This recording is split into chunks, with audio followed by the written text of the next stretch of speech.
A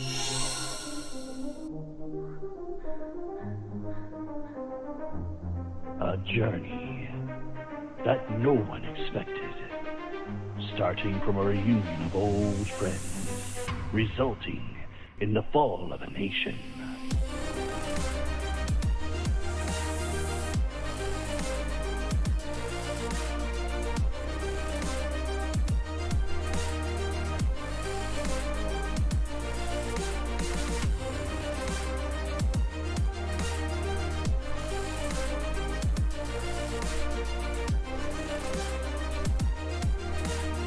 History runs in circles, but to break the cycle, it's simply unheard of.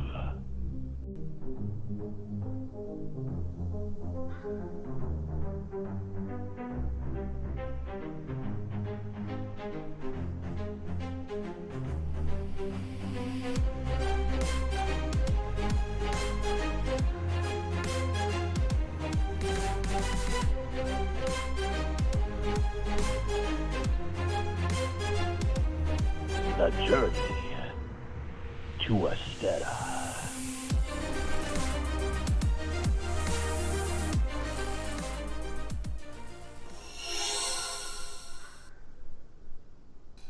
All right, what's good, everybody?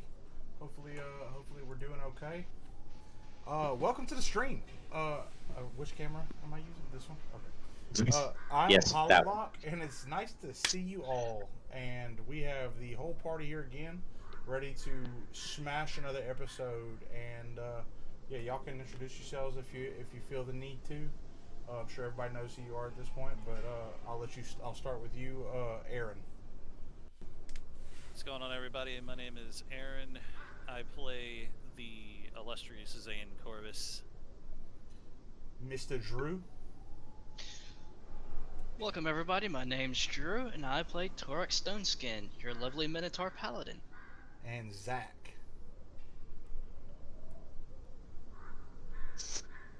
Can you hear? He's muted still. Yeah, I think he's muted. Oh, he's absolutely muted. And death.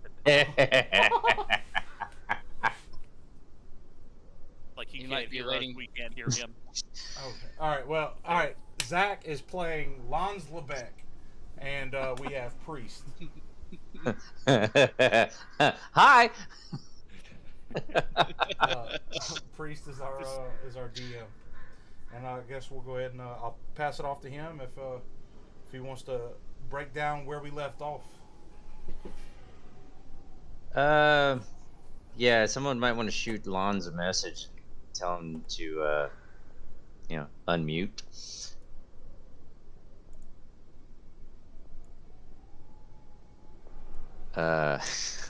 Matter of fact, I think I'll do that right now. Come on, where is it? Hey, he unmuted. There he is. Yeah, there. It's like I introduced everybody, and then I introduced you, and you were just like, and I was like, Well, I forget that even when I definitely my camera stays on, so the whole time I was doing all this, y'all were watching me. So oh, it's all good. We were having a grand old time too. And I was like, well, it's all good. It was very interesting. No big deal. But yeah, Zach is playing Lons Lebec. Say hi, Zach. hi, Zach. Come on, man, you ran out of that one. I did. Oh man! So just to kind of get everybody caught up, last week they finally made it through down into the bottom of the lava cave where Lons was able to find and rescue his sister. She's gone back to her island to be with the family, and they have found out the location of next items that they need to find. So we are going to be picking up back on, what was the name of your ship once again, Zane? Oh crap, you had to ask me. Oh yes, I absolutely had to ask you. You named it. I did, and I can't freaking remember what I called it. I got you, baby. I got Was you. it the Hold on. Kaizaku? The Kaizaku, that's right. Yeah. See, I That's remember. what it's called. Yeah, it's all right here, steel trap. Yeah. The wise, dumb paladin remembers. Give me just a moment. Wisest, dumbest man I know. Or being I know, since you're not really a man. Half dragon, half bull. Beast thing. Half dragon, half bull, man thing. Half dragon, half bull, man thing. Yeah. Who is albino? Who's also albino with goldish skin. Scales, sir. Scales. Yeah, black horn. you know how on occasion you go to grab your notes, you want to pull up something specific, and you realize you grabbed the wrong notebook because all your Yeah. notebooks are red. No, sir. Don't know what that's like. That's why color notes in my phone is amazing. Oh yeah, oh yeah. Gentle reminder that Ventus's wife is named Asona because she has an Asona.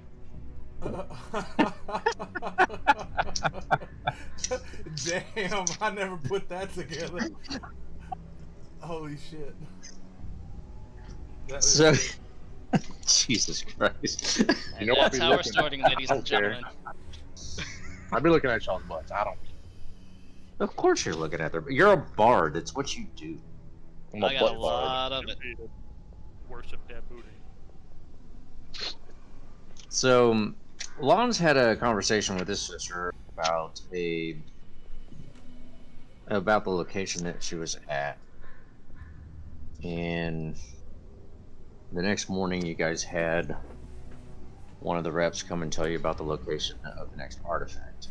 So at this point, it is the next day. You guys have had this conversation. You're ready to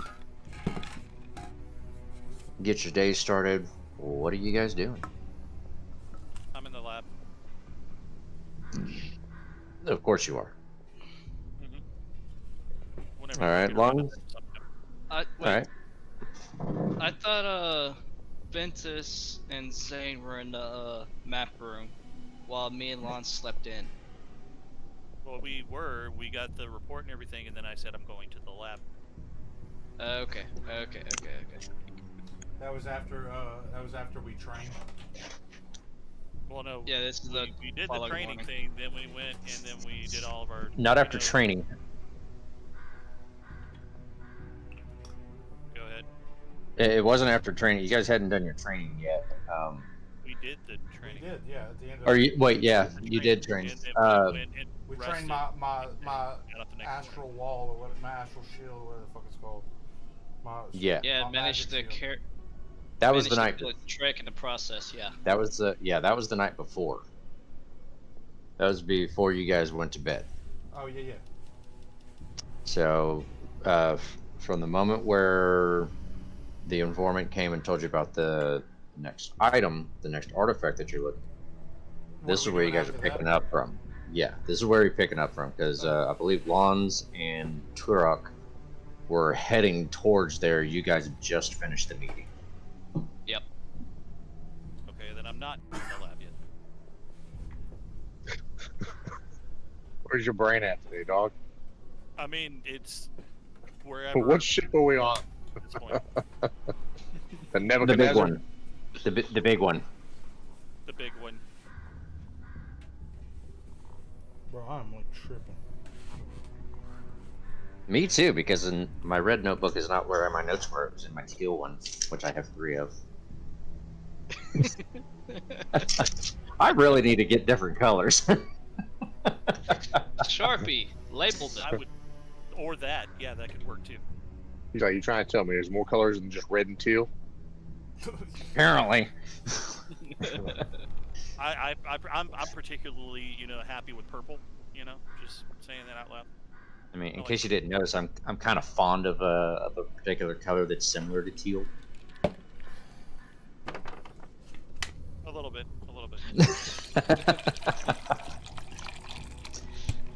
It goes Hey, very guys, well which with my one to skin. pick next time? All Is it azure?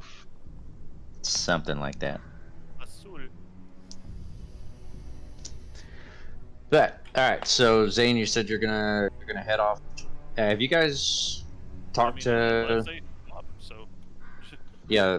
Well, they showed up right at the end of the meeting, so this is a chance for you guys to tell them what you found out. The island, by the way, is Stayfall. Dayfall is the one that we found out about the other place Yes. with the lizard men. Yes. Yeah. I remember the lizard men. There's lizard men that are very aggressive there. Well, I guess once we finished the meeting, after we found out about Stayfall, Zane was headed to the lab, and Ventus was headed to go wake Turok and Lonzo. No, Turok was handed a giant basket of food. Remember? Yeah, but I'm still on my way, so Oh yeah. basically Ventus is trying to head our way to try and wake us up and relay That's information to us. All right. So Ventus, we're gonna start with you. Okay. So, yeah, I guess I just left the map room or the war room or whatever it's called. Okay. Pulling up my character sheet. So what do I see? Do I bump into Turok or what am I doing? Yeah, on your way down the hall, you'll definitely bump into Turok. Alright, is he holding anything in his hands? A giant Giant basket food of basket food. that's already half eaten. Okay, what's left in there? Oh Lord. Oh, I thought the cops was outside my house.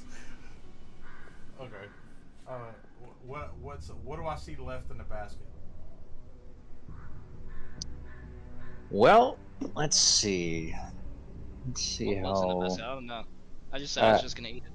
Yeah. Well, as far as what's left in the basket, he immediately started just shoveling food into his mouth. Was it So- like po' boys or was it like fruit or what? It was fruit and cheese and various meats, some breads. I just reach in there and grab a little cheese wheel. Okay. I just grab a cheese wheel. I'm like, and I take a bite, and I'm like, oh, we're about to go to Stayfall. I'm gonna go find Lawns, and then I just keep walking. Just no explanation whatsoever. Okay. Wait, where's Zane? Where's Zane? Lab, I think. You should have known that. I probably Okay. told you I was going that way. I was hungry, bro. I just woke up. I was eating some cheese. Alright, Torak's gonna head to the lab while finishing off the rest of the basket, I guess. All right. Might So- leave a couple of pieces of bread for Zane. All right. All right. So Ventus, you're going to continue on down the hall till you get to Lon's quarters. I walk up with a cheese wheel with like 4 or 5 bites out of it, like little teeth marks, and I knock on Lonza's door. Hey, All right. you awake in there? Welcome to Skyrim.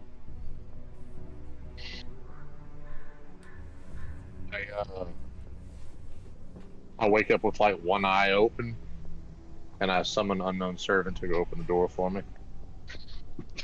Okay. That's so dumb. So you hear the door handle turn and the door opens up. Lons is still in bed. Is his back facing me or what? He's invisible. No, I'm talking No, about no, No, you. he's talking about you. You. Oh yeah, certainly. Back's facing me, like facing the wall, or whatever. I walk in, I see Uh-huh. his back, and I got like, I got this chewed on cheese wheel, and I'm like, unknown servant, got it. Hey, we're about to go to Stayfall. You hungry? I summon unknown servant to grab the cheese wheel out of his hands and bring it to me. So this cheese wheel is suddenly snatched out of your hand. You see it kind of float over towards Lons. I'm like, what the?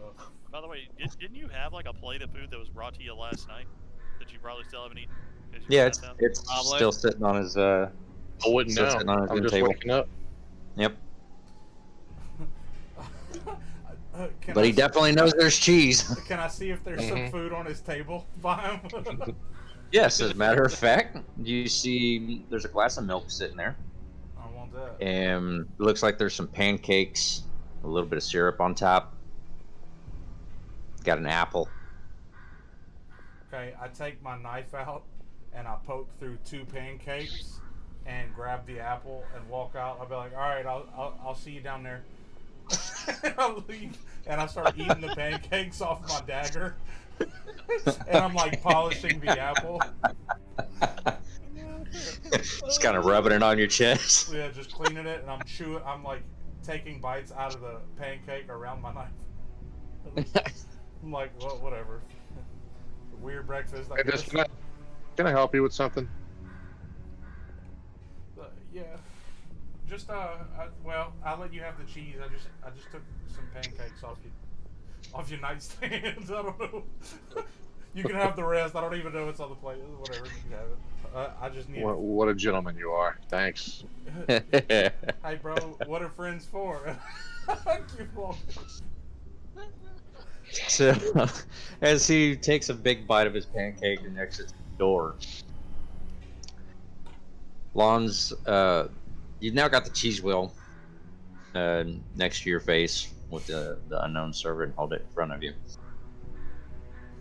As you reach out to grab it, you have a vision. Dude, is this cheese giving me trauma? Maybe. Maybe. Ventus, I hope you're watching Hey, as this cheese makes me go cross-eyed and I drool and foam at the mouth just Hey, reaching if for you're it. trying to show a vision, all you see is a little speckle around it. It's because he's the only one that can see it. Okay. So all we see is. So he can see the whole thing? He can see it, yep. Okay, good. All I can see is the circle.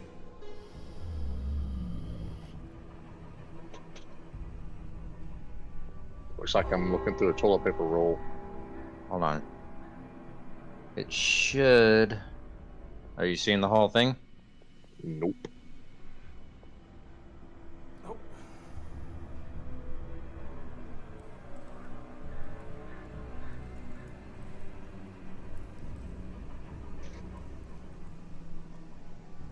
Oh, gotta love the technical difficulties. Yeah.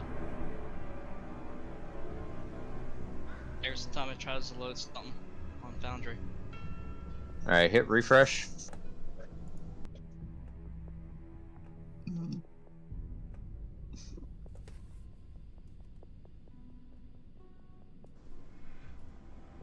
Loading vision.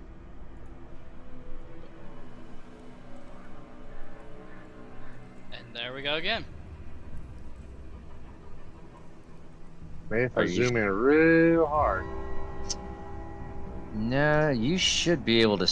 Because you're the only character in this scene. So you should be Okay, able to see so it. I'm zooming in hella hard, and what I can't see, I can sort of make it out, if that All right. helps. Well, It looks I'm gonna like do... In a graveyard of some sort. I'm going to do this, and hopefully it'll show you. This is what you see.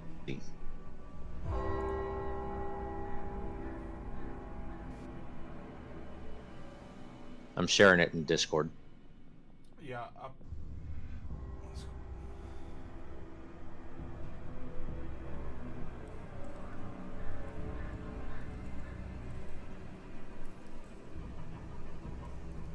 So,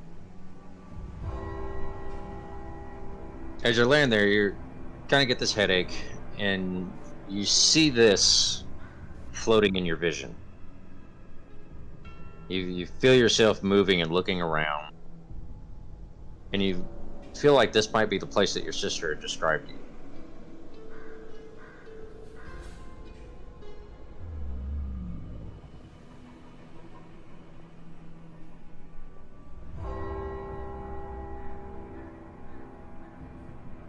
You getting a good visual?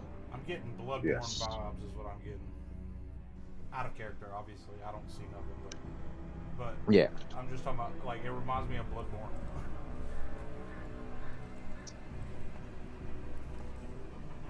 All right. So after a few minutes of this happening, your headache finally goes away,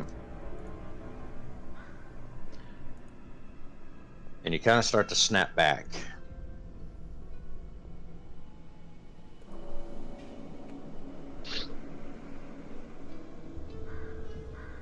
Now, this is information that you can get up and share with the group, or it's information you can hold on to. Ventus, I can't very well explain this, but you can have your cheese back. And I'm like, I don't. Okay, so you're gonna leave your room and go to the war room where he went back to? Oh, I didn't know he left. I didn't Yeah, know he remember I said it. He takes a bite of the pancake as he leaves your room. Didn't hear that part. oh yeah. Okay, well, then I'm most certainly gonna go and find the gang and go tell them what just happened. Alrighty. So we're gonna hop over to Zane. You're in your lab. Okay, kill the creepy music, please. No. No. The lab's not creepy, man. It's You very can mute it. hygienic. You can mute it in the tab Yeah, right next to the emblem part. If you go to the tab of it, to the left where it says Foundry Virtual Tabletop, you should have a microphone that you can mute. Oh, the what? The tab that you have Foundry open on, Yeah. right besides the emblem. Oh. At the very top of your tab should have a Yeah. little Yeah. audio picture. You should just click on it. It'll mute it. What does I do it? Mute site. Yeah, okay. Yeah, got it. Google Chrome just was like, okay, dude. That's fun. Yeah, apparently Uh, Discord freezes every time that screen changes or tries to load. Yeah. Even Oh, though I but still have with internet VPN, access all throughout and everything. What's that? Even though it still shows I have internet access and all that throughout the entire thing. But video connected right there in Discord is like, oh, full bore? Oh, you trying to load something? Nothing. Yeah. It's the ancient technology that we're working. Yeah. It wasn't made yesterday. Anyway. Zane, you're in your lab. What are you working on?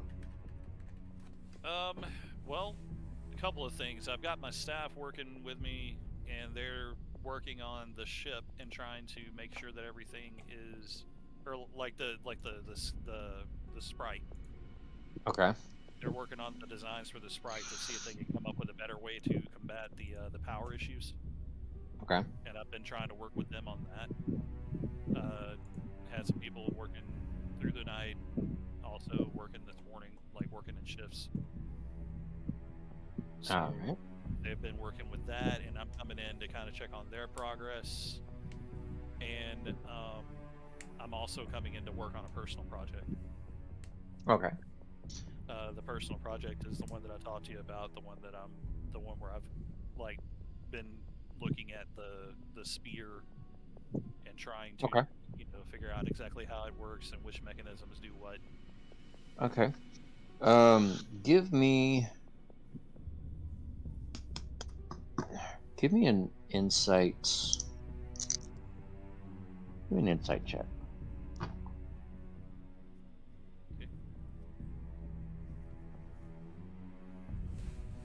You're Come fairly on, this sucker was right on the freaking edge there. you're fairly familiar with weapons design, so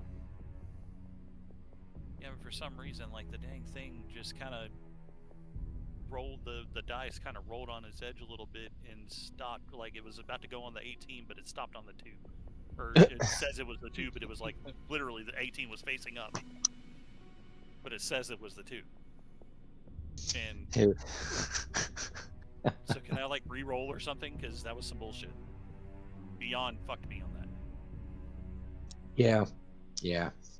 This is why I prefer physical dice. Yep. I mean, maybe, but I mean, come on. That roll was the re-roll was a 17. 17. Okay. So you're fairly familiar with design, like I said, and you managed to figure out where you need to put the different mechanics that you're wanting to use to make it do what you want it to do. It's going to take you several hours to be able to actually do it because you're going to have to grab some of your staff and get them to help with some of the soldering, and you've got the runes that you got to be able to implement, everything else. What all are you wanting this thing to do? Okay, so I'm kind of wanting it to be like a bracer, like on the right arm. Okay. I'm wanting the spear portion of it, the head of it, to be able to eject on its own and go out to its full length. Okay. And be able to retract. And I'm also wanting it to be able to detach from the arm if I need to, so I can use the whole weapon if I have to, because it does have the returning function also. Okay. So. What is the current range for the staff? 10 foot? 30 foot? 30 foot. 20 foot? I'm gonna It's double gotta- check. Yeah, double check the range on it for me, like its actual reach. 30-foot reach, and if I wanted to throw it, it has like 120-foot ranged attack. Like I could throw it for 120 feet. Okay. I think that's what that means. And it has the return rune. Yeah, the 120 feet is its maximum range, which means this thing's got some weight on it. All right. So, like I said, it's going to take you several hours. You're going to have to grab some of your employees and get them to come in there and give you a hand with everything, because you're going to have to get it broke down into sections and collapsible, the whole nine.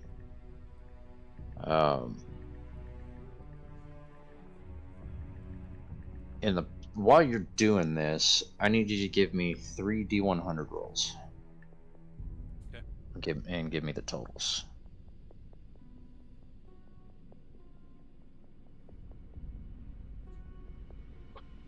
First one was an 88. Okay. Second one really should have been better, as a 15. Oof. All right. And your third? Oh, come on. Third one was a 17. That sucks. Okay. So, Dude. Isn't there like a fucking knowledge check or something I can do rather than 3 D100s? no, so this is actually your success of making this. You do make it. However, it's going to be a while before you can come back to make any adjustments, because now you're going to have to use it in the field. It's going to have some surprises for you in the field. Perfect. Yeah. Fucking perfect. Fucking perfect. I love this. I love being this artificer that just I'm blaming it on like the ship and shit. I'm gonna be like, damn it, man! If I was in my lab back at home. All right, so we're gonna get back over to Lawns. Lawns, you have found Ventus. What are you describing to him? So, man, not long after you left, I had a vision. It just came to me. It felt like a dream with my eyes were wide awake. I felt like I was roaming through some sort of cemetery. I don't know, like it was a very ominous feeling. I felt like for whatever reason I was there, it wasn't a good reason. From eating the cheese? And, man, let's just hope that's not what it was. Bro, but I don't know. I ate it. I ate some of it. I was fine. Well, the point, it wouldn't have been a big deal, but everything that I saw was everything that Maria described to me as something she saw where she went. The place that the Baylor had sent her was very similar to what she described in my vision. Oh Oh shit. So what she saw, I'm also seeing now, and I have no reason to believe that this is supposed to happen. I don't know why it's happening, but Man, I just figured I should share that. She shared that with me in confidence, and now I'm seeing the vision too. So, I'm not entirely sure what that means for us or anyone. I mean, did you see anything that looked threatening, or? No, like I said, it was a presence thing. I felt like I was there, and it wasn't for a good reason. Like an out of body experience, kind of? I guess you could say that. Um, I felt like I was just kind of aimlessly roaming through some sort of cathedral. Very ominous crows. You know, I had clear visions of all the gravestones out there. I Did don't it know, it's look? kind of haunting. No, I mean, I'm interested. Did it look? Did it look like well kept, or was it? Or was it No, like? no, it definitely felt outdated for sure. Very gothic architecture, the works. I wonder if we can ask about. I wonder if we can ask about. Maybe we can ask about maybe dilapidated graveyards around the island we're going to. Maybe we'll be able to ask around and see what we can find. Stayfall? Yeah, Stayfall is the island. I wonder if we can ask around Stayfall and see if anybody knows, because there can't be that many dilapidated graveyards on Stayfall, surely. I mean, that should at least narrow it down. Maybe someone knows what we're talking about. I believe you. That's insane. But I mean, if we have information to go on, we need to take advantage of it, because, I mean, who knows what they're planning on doing, you know? I mean, I agree. I don't know what to do with this information other than share it.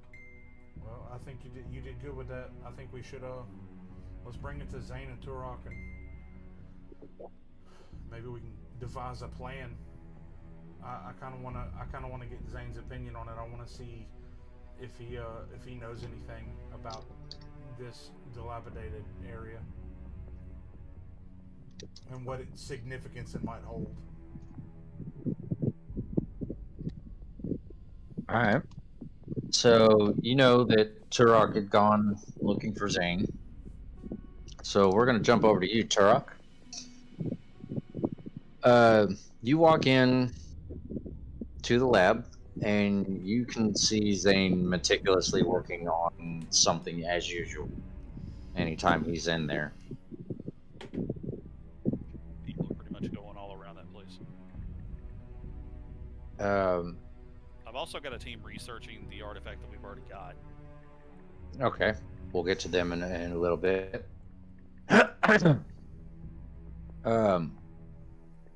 So you see him working on something, you're not really sure what it is. Take it from here. What are you gonna do?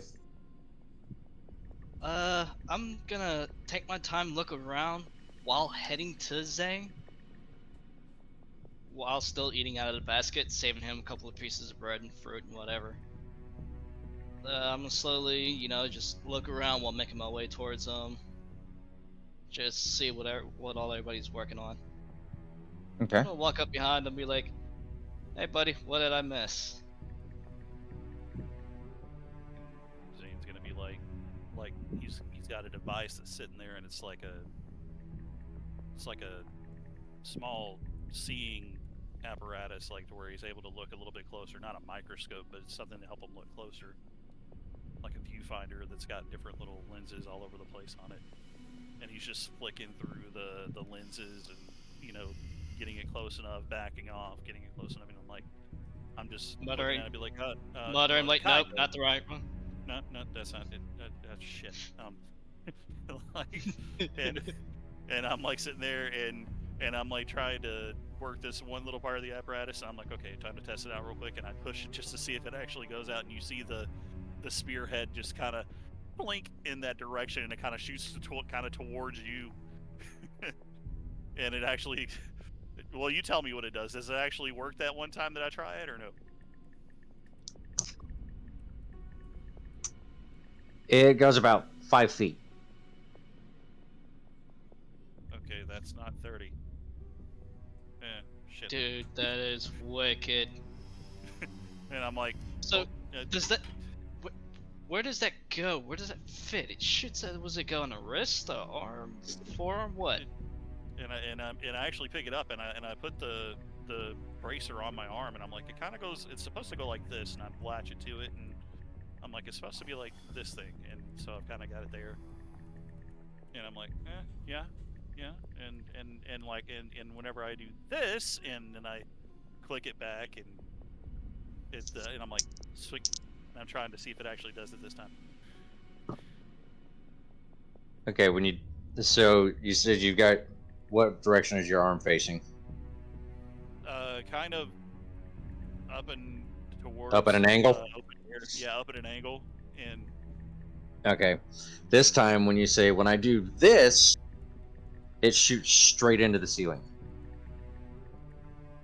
it's not supposed to go that far. That's a long way. And then I get it, and then I try to retract it back. Okay, so when you do the return, it comes right back to you. Oh.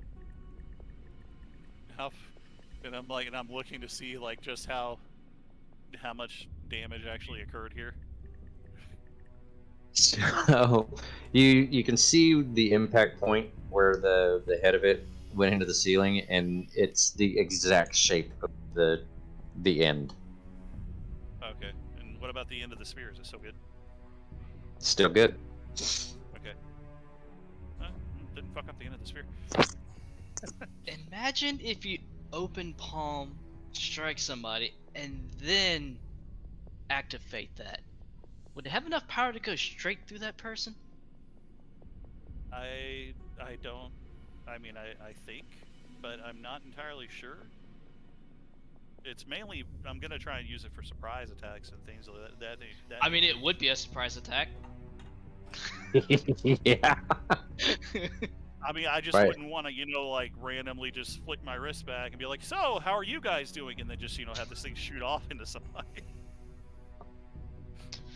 So I was like, apparently it's got some kinks to work out, and I'm just kind of. Don't give me ideas. I did it. How much weight could it support? Wait, could it Or- support? For what exactly? What are we talking about here? Might be thinking of using it like a grapple hook, maybe? It's To not get out of a that- really sticky situation? It's a fighting weapon, not a lifting a- unit. Could be versatile. Yeah, it's I mean, versatile I'd in have to- fighting. It's not gonna hold your ass. Well, I know Yeah. that. Though the 1-ton freak alligator with hair. and a bullhead.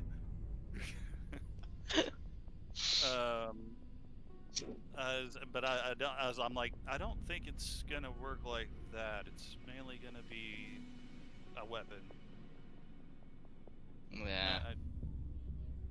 I mean, Anyways, for when the gun isn't an option, you know what I'm saying? I like to have other options. right. Anyways, I understood that y'all met in the map room, correct? Going yeah. over. Yeah, we've got we've had some updates on the situation, and I'm like, we've got a new area that we're considering being our next area of operations, the island of Stayfall. Right. Supposed to have an aggressive lizard man population that we're gonna have to worry about.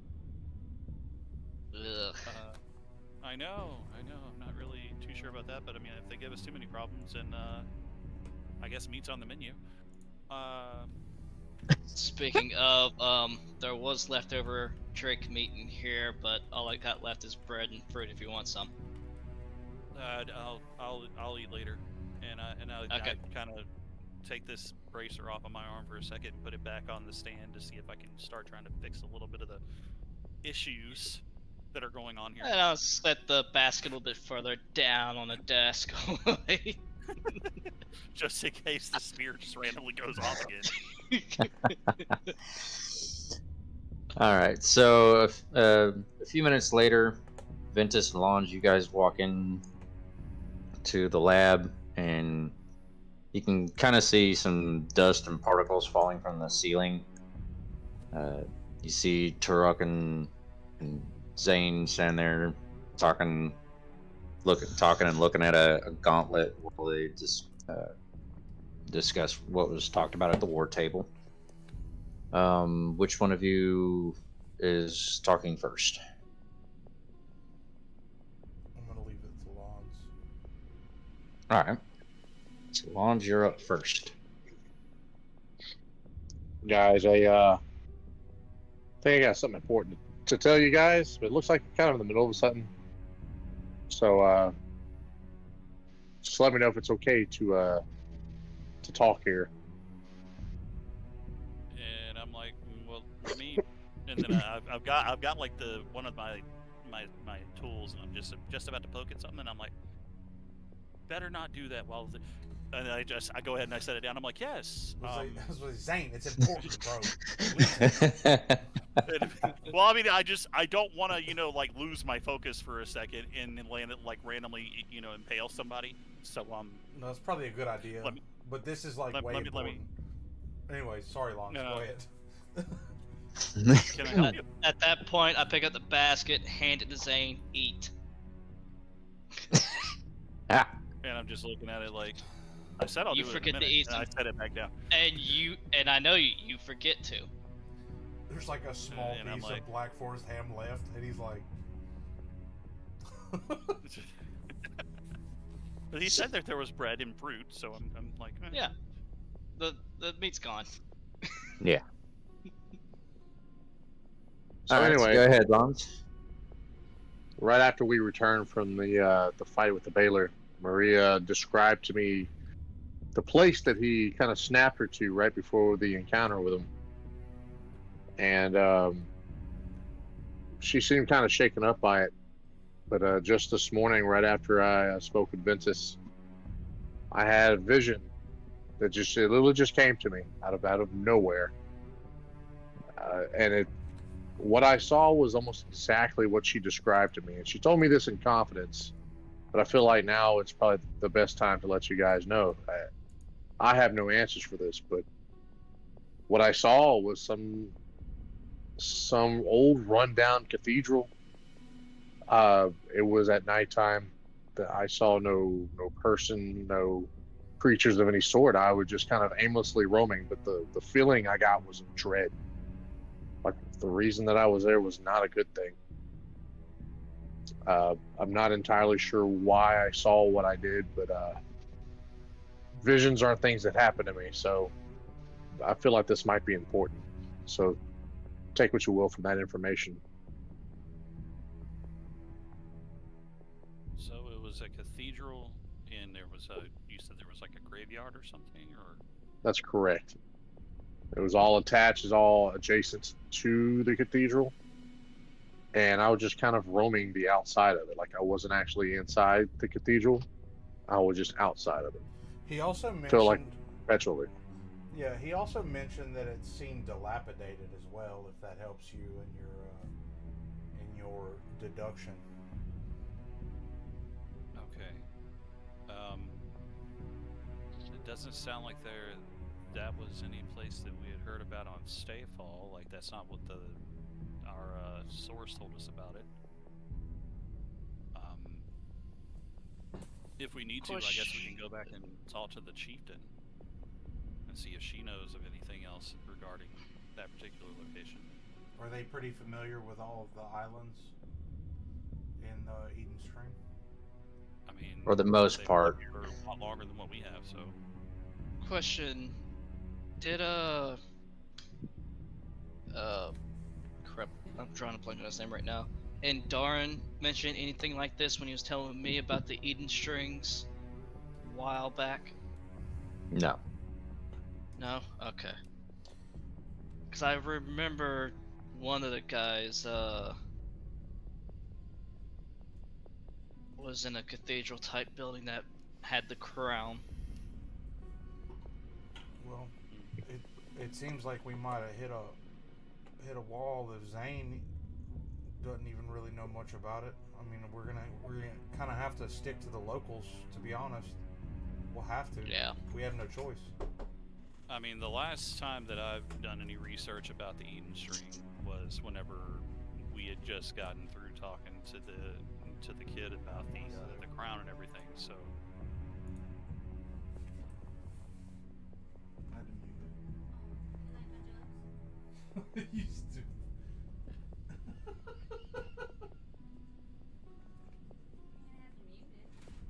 That's funny. I didn't know what it was.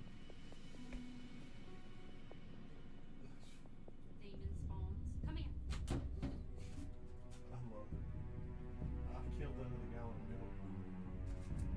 I killed that other gallon of milk so you'd have another. I know. Actually, earlier I just came in here to tell you that on today's episode, is my son raging on his schedule. I Oh. know. God damn. I can't hear him now. They might. Come here. Yeah. I'll accompany you with that. Come on.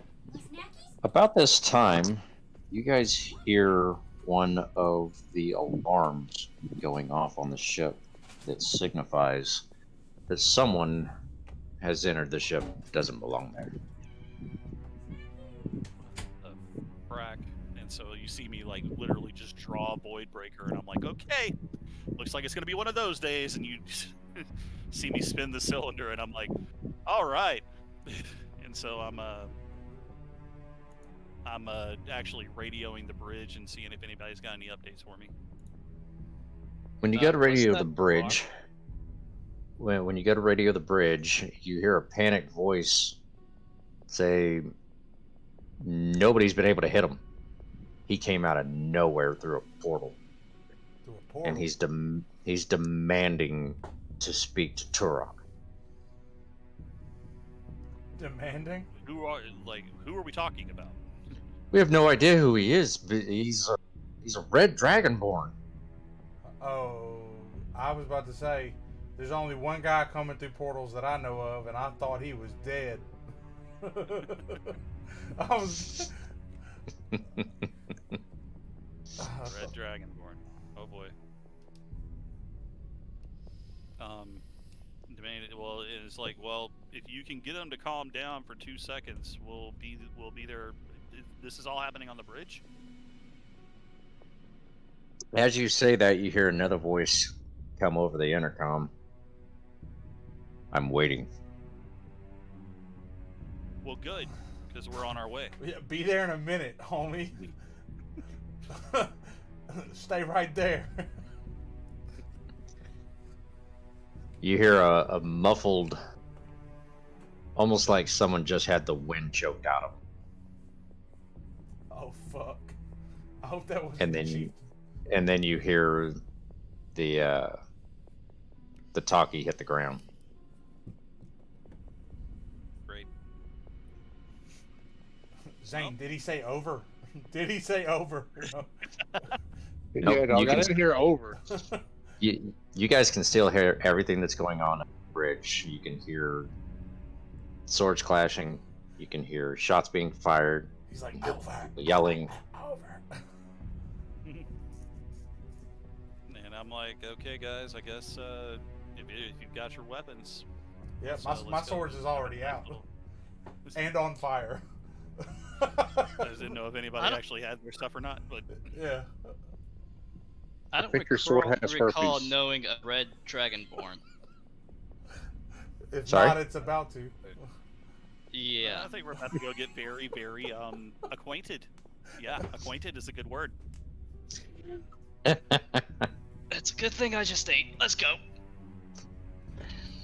All right, so it doesn't take you guys long to get up to the bridge, and when you get up there, you see that pretty much every member of your bridge crew is unconscious. There are 2 dead. Oh fuck. Dead. You're Dead. killing my crew now. And the Dragonborn is standing there holding one of them, and he's got him by the throat. He's still alive, and he looks over and sees you. And I'm already cocking the hammer back on my gun like, you better put him down. It says pull the trigger and you kill us all. Kill us all?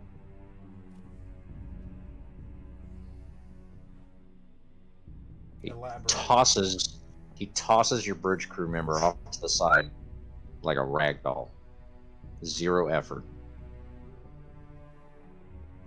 And he walks over. So when you guys walk in, are you going 2 and 2? You kind of spread out? You in a line? I was running straight at him. That's what I was doing. I was just running straight for him. I mean, so the hallway coming up, you'd only be able to go 2-2, but once you enter the room, do you guys fan out? Okay. Yeah, I would assume, I would assume we would probably fan out based on what the guy said, because he said nobody can touch him, so we were trying to I pictured us going through the hallway and trying to get around him. All right, so Ventus, are you continuing towards him, or are you stopping? I'm veering off to the right to try to catch him off guard by the side. Okay. As you veer off to the right, he completely ignores you and keeps moving forward in the direction of Turok. Okay, I'm trying to get to a more advantageous position, so I haven't run in on him yet, but I'm trying to get to a vantage point to where I know he's surrounded before I move. Okay. Let's see. All I'm going to do is I'm going to say, well, if you could not be a hostile bastard and just stay still for a second and talk to us. As he walks past you, he lifts his hand up to you and says, "Be silent," and walks right up to Turok. This is my damn ship. And I go immediately in defensive stance. As you get into your stance, he stops in front of you and crosses his arms. And he says, "You're the one that's supposed to take." I'm sorry, I didn't catch that. Because I didn't stutter. You're supposed to take the crown? Zane, what's your read on this guy? He's a dick is what my read is. Alright. Good answer! Hold on, I'm about to What do crown? something. He kind of leans in and you see him kind of tilt his head back as he takes in a deep breath. He goes,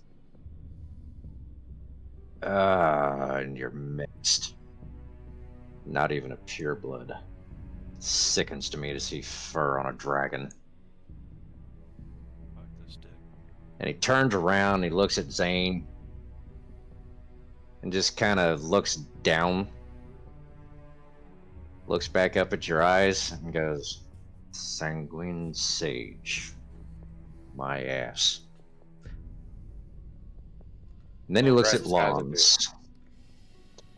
I'm like, do me.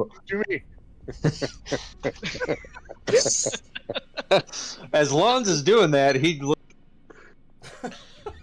no. Continues on his path with his back turned to all of you, and he says, "What exactly do you think you're going to accomplish here?" Fire rune at his ankles, the fire shackles. Can I roll for that? Go for it. Alright. I don't like how he said roll for it. Not gonna work. He's a red dragon. This is gonna be resistant at best, but Yeah. Yeah, but it still shackles his feet. Alright, Go for it, champ. that's fine. Come on, baby. What am I rolling? A D20? Yeah. Straight 20 or any modifiers? Well, it's a surprise, so roll with advantage. Alright.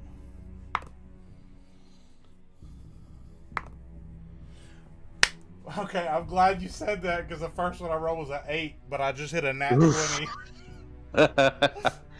Alright, so with that, you see the flames come up and you see the shackles wrap around his ankles, and you see him very slowly lower his head to look at his ankles. And you see him lift his hand and look That's you can't tell what's in his hand, but you can tell there's something there. And suddenly he's behind you, and he whispers into your ear, "Pathetic." How the fuck can you run with shackles on your feet? He didn't run. I think he blinked. He's a portal user. He puts his hand on your back and kind of moves you off to the side to walk past you. With no shackles on his feet, by the way, I'm pretty sure. None. The shackles are still right where you cast them. And I'm looking at him and I'm looking at him like, all right, Big Dick Larry, what are we doing? Is you just here to flex or what? How many of you assholes are we gonna have in this fucking thing? That's all you're gonna hear Zane say is like, how many of you assholes are we gonna have to fuck with just to try and stop the world from ending? Zane, it's been a minute, but I agree with you. Why does everybody have to be a dickhead? Why can't they just all be nice? I mean, at least we can fucking talk about this. Is all you're gonna hear Zane say. At the comment of how many of you do we have to deal with to stop a freaking war, he turns around and says, "I'm not here to stop you." Then why are you killing our people? They I've swung got 2 crew first. members dead, and I'm like, So just As you guys, say, hold on. teleport. As you say, hold on. As you say, you've got 2 crew members dead. He points at both of them, says, "That one shot at me when I walked in, and that one threw a knife at me. Self-defense." and I'm like, He makes a fair point. You kind of showed up out of the freaking blue. You could have like said, "Hold up, I don't mean to hurt anybody," but instead you just portaled in and just demanded that you speak to us. That's not exactly the way to go about trying to get try to be nice. Well, the demand came after I killed them.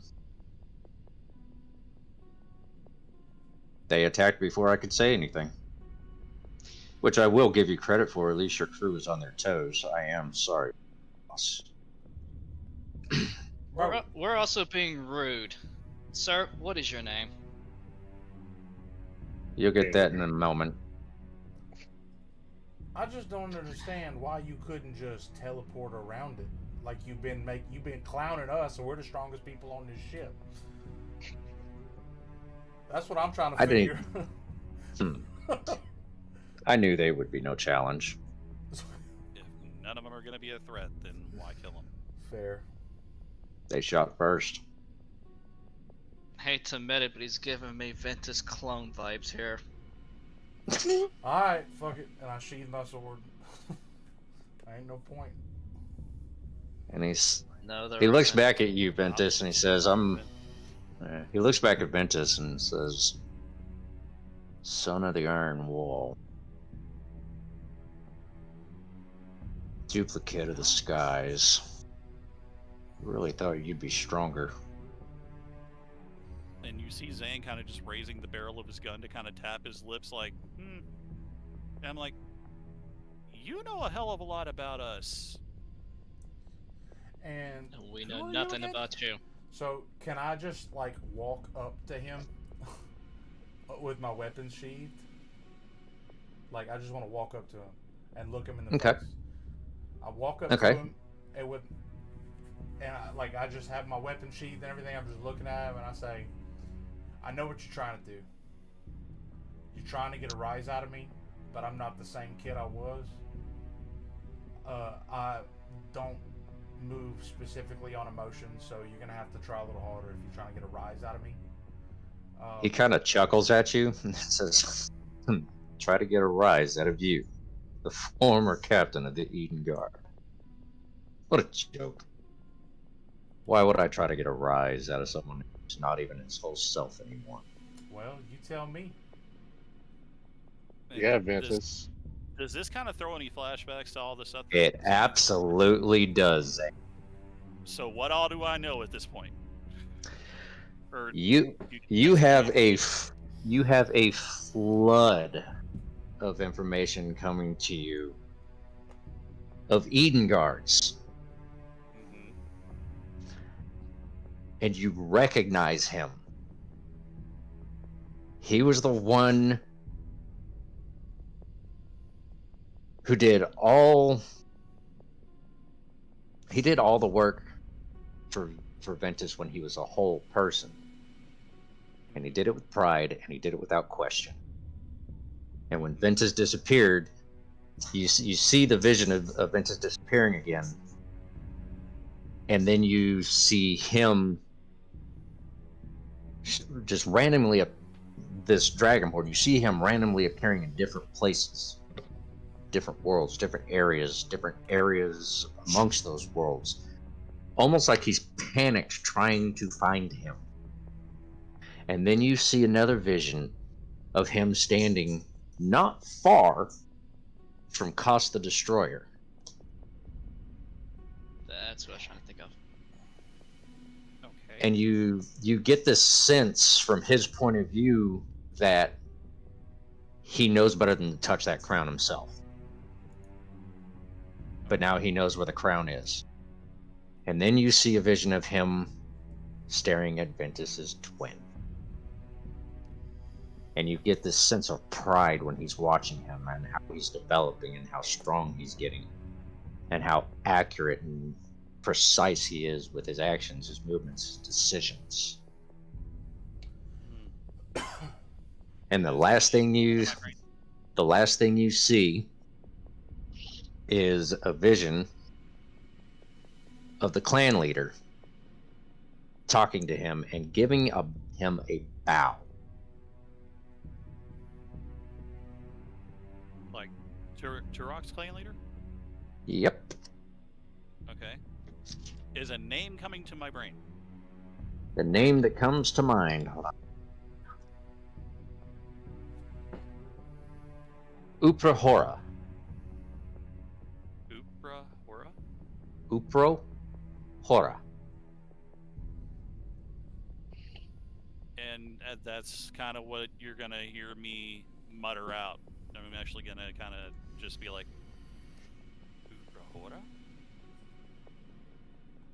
He takes one massive step in your direction, plants his foot, grabs the front of your jacket, and pulls you close and says, "How do you know that name?" And I mean, Zane's gonna just kind of like have that dead stare, that, you know, that 1,000-yard stare. And All right. The three of you see this is, and since you guys have heard the screams and everything since initial interaction with him, this is the first time you've seen him drop any kind of charade whatsoever, and you can feel this just dead seriousness coming off of this Dragonborn. You get this feeling of, if he doesn't get the right answer, he might kill Zane. I unsheath my dagger. I'm still in defensive stance. Lons? I'm just sitting this one out. I'm enjoying the show at this point. I'm this close to using my frost rune on him. Alright, so Zane, you've got that 1,000-yard stare going on. You can see it in his eyes that he has no idea how the hell you know his name. Because you shouldn't. right, but all I'm gonna be able to do is just be able to look him in his eyes, and he should be able to see like that deep knowing vibe like within my eyes. I'm like, you have no idea of the depths that I went to try and stop this calamity. He exhales and takes in a massive breath, as if he's taking in the smell of your aura. And you can actually kind of feel your own aura, not necessarily leaving you, but you can feel it kind of lifting up.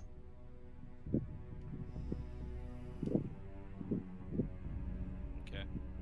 He lets go of you and takes a step back. How did you gain this knowledge?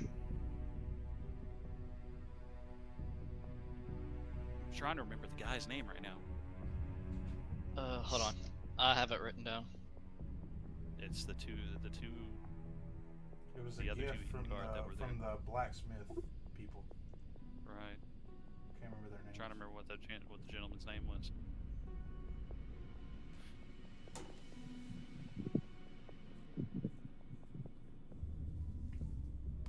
Thought I had it written down.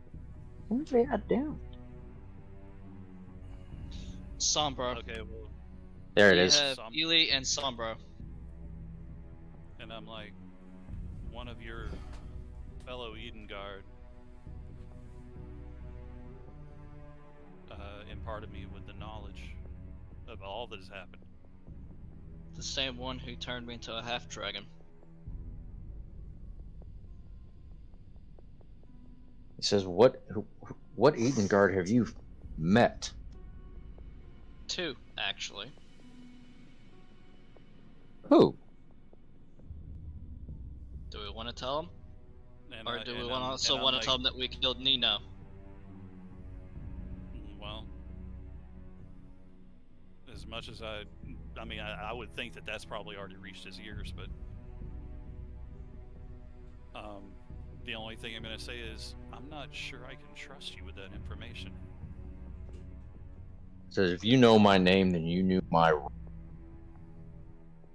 Then I knew your what? I'm sorry, you cut out. role. I know better than, and I look. My eyes kind of shoot it in Venice's direction, and I'm like, and then I look back at you, and I'm like, I know better than a lot of people might know. Then you know that despite what you see amongst you with your comrades, my trust is solid. My trust And I'm like, for you to trust, guaranteed.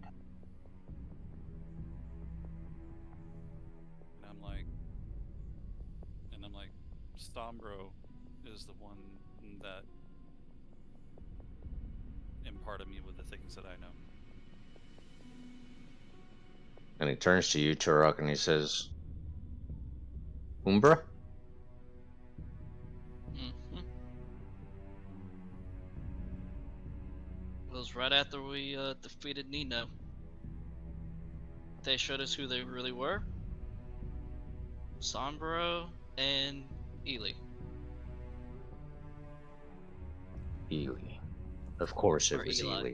I pull both of my swords out and lay them out in front of me, and I say, "These were gifts from them also." When he looks at it, he says, yes, I recognize their work. He walks over to the 2 dead bodies. And Lons, I need you to give me a perception check.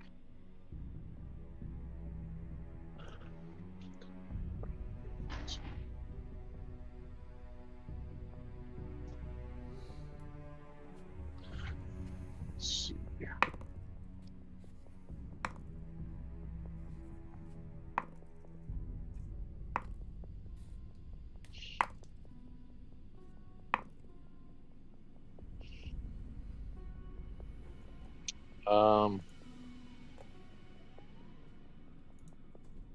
Just go with 16.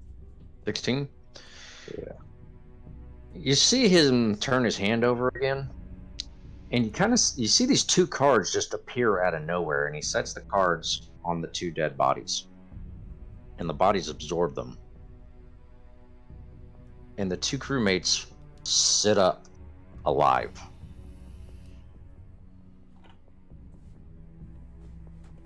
Okay. Staring at him in absolute fear, and he tells them, it's okay.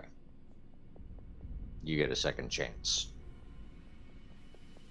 He stands up, turns around to you as a group, and says, the rest will wake up soon enough. Do you have a place that we can converse? And I'm like, yeah, there's the war room just downstairs. And I'm like, and I'm like, if you'll permit me, and then I say I'd like to call my infirmary team to come and help out here on the bridge. You have my word, no more harm will come to your teams. Is the alarm still going off? Yes. Yeah, So I I'm gonna be actually- I like, walk- Zane, might want to shut off the Uh, alarm. I'm actually walking over to the console right now to do that. I'm surprised nobody else So- showed up. Like, where is everybody else? I'm pretty sure like that if they did, they probably showed up to our backs, you know. But I'm I'm gonna- glad you said something. They, Roll they- me a they probably perception. thought it was a drill. All right. They probably thought it was a drill. And I'm it's like, gonna nah, use screw I'm it. gonna use my passive. My Okay. passive for 18. Yeah. I rolled a 16 What? plus 5, so I'm gonna roll. that'd be a 21. Yeah. And Tudor?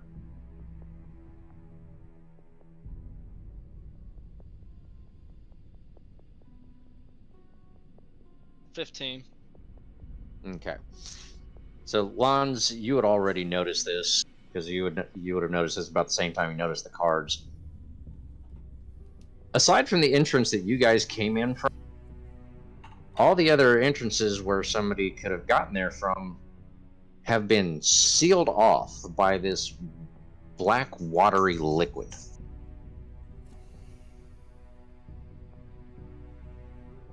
What the hell? More shit. And Shit, I can't he- fucking look. he walks over to you and he shows you a card that's in his hand, Zane. And he says, "It's a nifty trick, isn't it?" And he taps it on your forehead. And right when he does that, he waves the card and it disappears. And so does the black liquid covering those holes. And you can see the vast majority of your crew down these multiple corridors that were blocked off.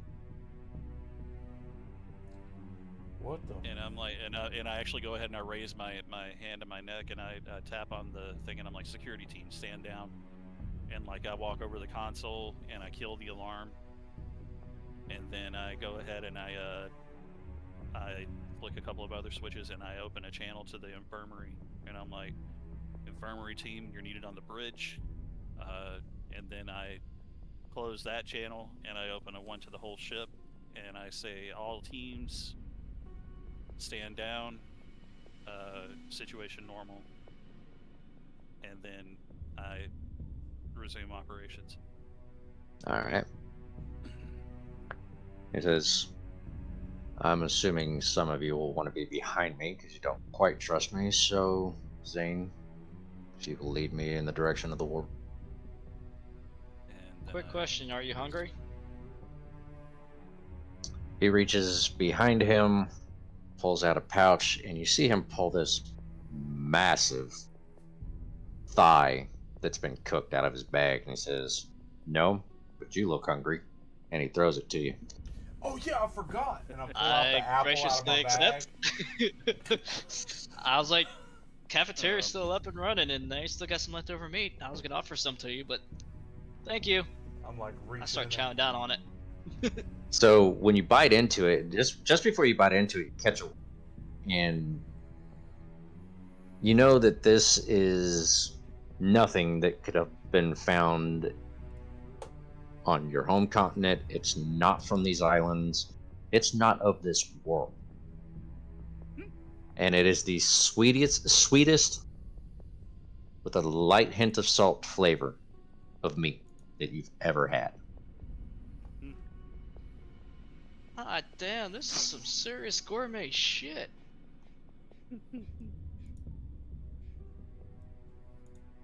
So, Anyway, saying you're leading them?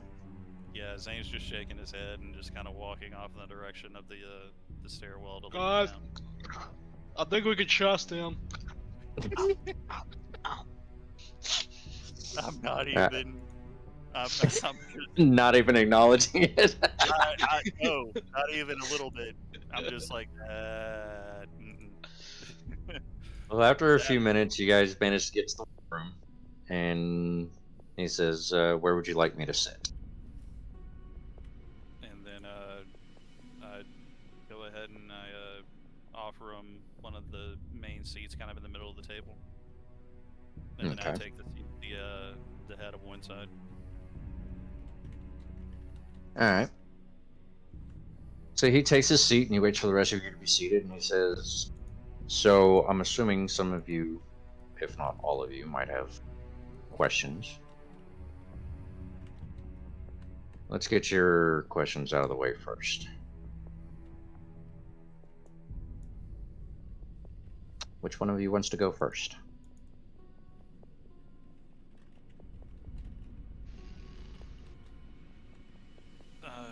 I guess I'll start us off, and I'm like, so, Mr. Uprahora,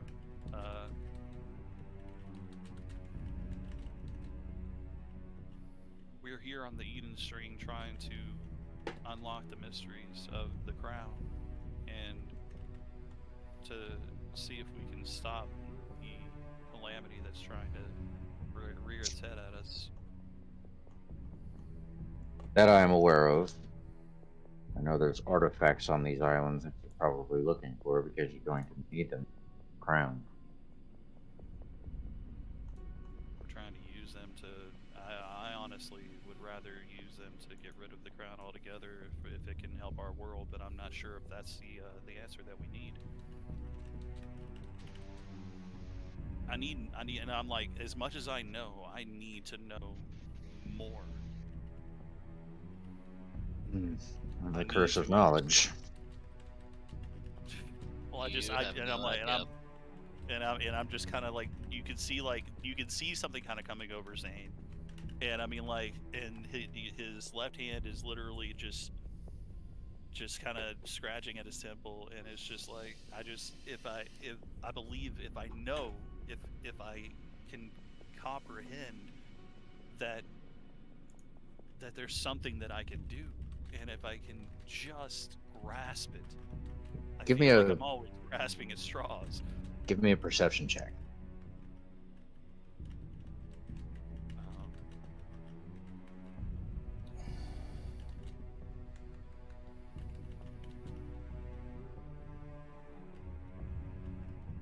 Everybody or a just 14. okay? Just saying. It'll end up being a 14. 14. You see almost a hint of a grin kind of run across his face, ever so subtly and fast. And he leans towards you and says, "There is something you can do. They're not going to like it." And I just kind of, you see him, you see that look in his eyes again, and you're just like, I'm just like, what is it that I need to do? So he reaches in underneath of his armor and he pulls out another piece of artifact and sets it on the table. Says, "Pretty sure this is what you were going to be looking for in Stayfall.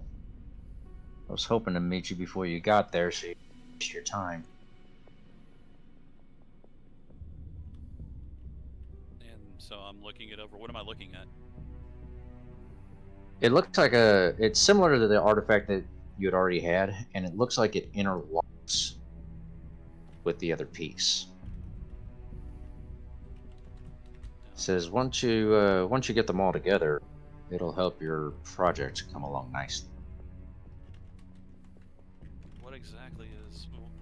And I'm like, okay, but what exactly is it that it's supposed to do in its whole state? The answer to that is in what you're attempting to make. At Site B. Site B. And I'm thinking. I'm trying to think about everything that I'm doing. I'm like, you're gonna have to be a little more specific. Well, once you have this together, and you finally reach your destination, you'll want to put this in that body.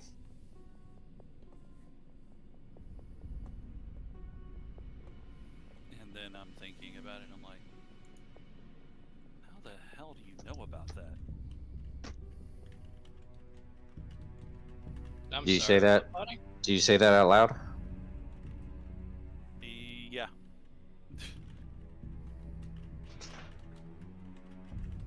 He flashes a card at you. Now you guys don't see what's on the card. Matter of fact, Aaron, I am going to message you what's on the card. Give me just a second here. Are you doing it in the Discord or are you doing it on Facebook? Messenger. Okay.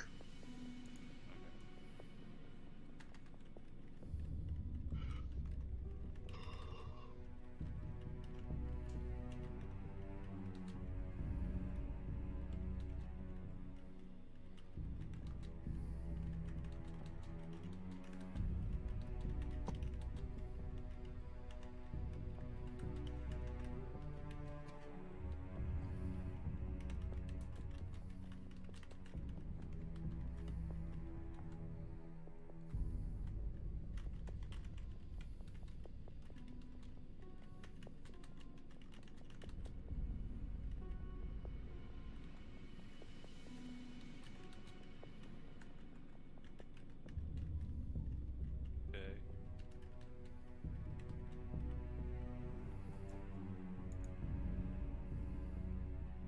So that's what you see a picture of. It depicts it in that photo on the card. Okay.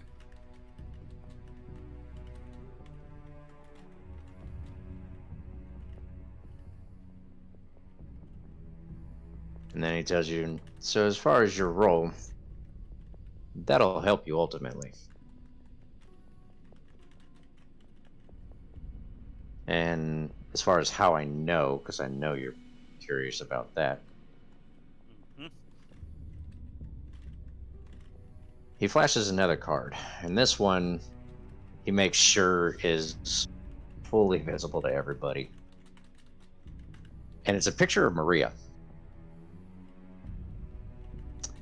And you recognize a pin on her shirt that's shaped like a dragon's head, and he taps at it. He says, I've been watching.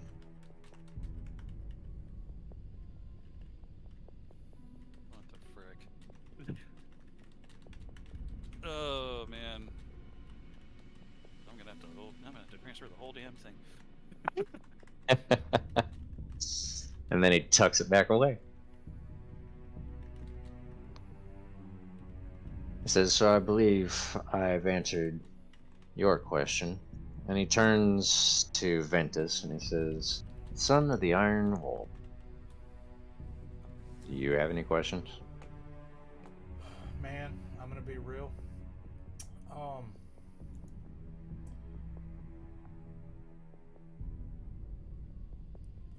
Do you know where my other half is?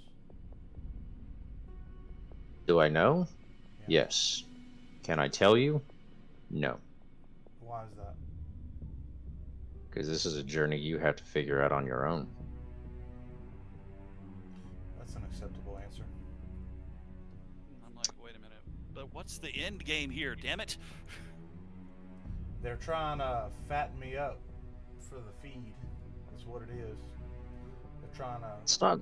to make It's me not. stronger so they can take advantage of that.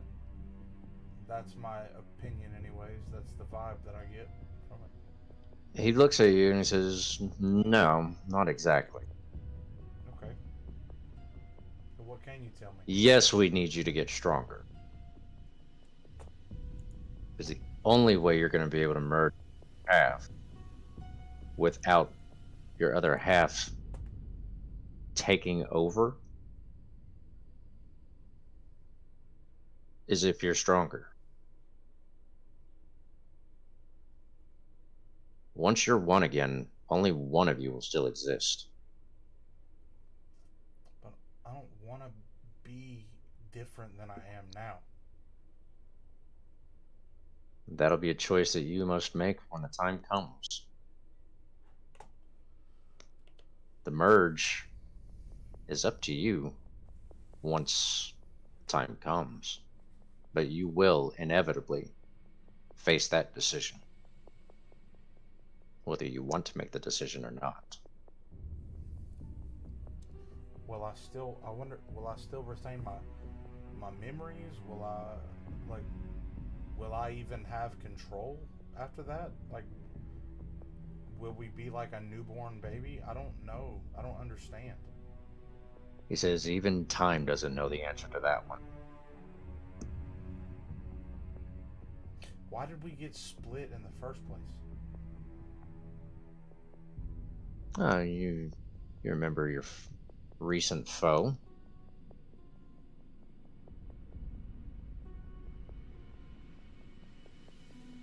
So he knows about Nino, Yep. knows about what he was trying. Said Needle wanted your power, and you had to be out of the way for him to take it. I just want to know what But- led up to it. Maybe that'll help us move forward. Oh, with Nino dead, forward is the only option you have. Yeah.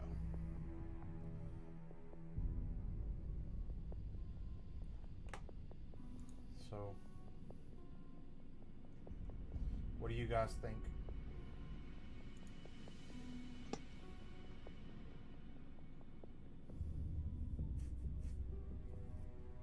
But, He says, okay, and so I'm sitting there for a second, and I'm thinking about everything that I know, and I'm thinking about him being in the same place with, well, what's your twin's name, Caius? Yeah. So I was thinking about Caius, and I'm sitting there going, and I'm like, and I'm trying to think about the fact that that he's watching him and watching him grow and everything, and all this other stuff. It's like, but so you're saying that only one of them will exist after this? if they merge, yes. But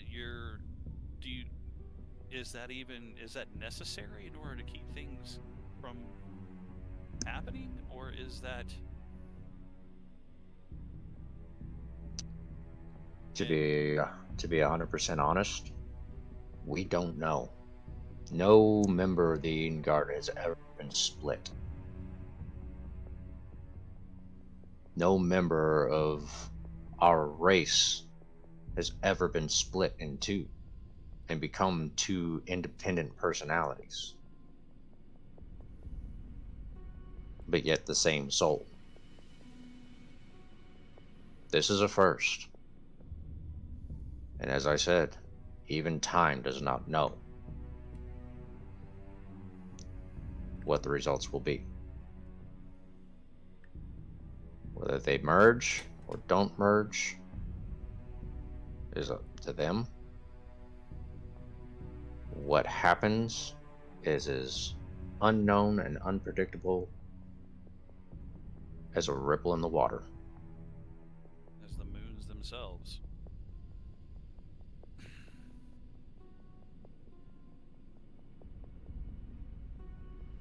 This entire world is gone from being a mystery to me to being the biggest conundrum of my existence, and Zane's just literally just kind of like, you see that blank look come across his face again as he's just talking about this, and he's like, the more that I've figured out since what is his freaking name? Since your Uprahora? blacksmith- No. Oh, the blacksmith? Yeah, Soros, something like that. Sombros. Sombros. Ever since Sombros has infused me with that knowledge, and I've been discovering what I've come across. It's beginning to irk me that I'm so close to understanding it, and yet still so far away. Says, he looks at you and he tells you, once you've achieved what you're attempting, you'll understand all of it. You will no longer wonder.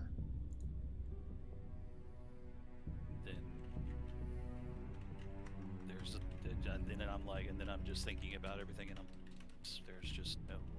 there's no time. Correct. Time is of the essence and unavailable at the same time. The biggest illusion and travesty of it all. And he turns to Lons and he says, the excitable one. I know you have questions as well, possibly. I only have one. And? If I were to tell you about a place, a dark cathedral adjacent to a graveyard, very dilapidated. Does this place sound familiar to you? Have you seen a place like this in your travels? Gothic, lampposts, hasn't been maintained in probably a few millennia. The very same. That was once a cathedral. To me. It's where I would come and visit people. It was your cathedral? Yes. What was it for? People would bring gifts for the Eden Guard, and I would bring those gifts back to our home.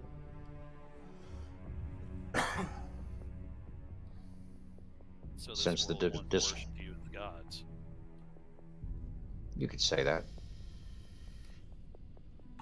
Is it still functional or is it defunct? I have not been there in quite some time. However, I believe one of the pieces of the artifact that you need is there. You'll need to go to the island. You'll need to go to the island of Wywood. Why would? Wywood. Well, why would I go there? Sorry. Why would you go No. there? Because there are vampires, there are ghosts, there are undead. Sold! Wait, what? I'm sorry, you want to go to a place with all that shit? I don't know, man. Sometimes I just be saying stuff. If you want to complete your artifact, yes. And then I look at him and I'm like, we were told something about there being a fae there. If there's a fae walking in my cathedral, you have my permission to dismantle it.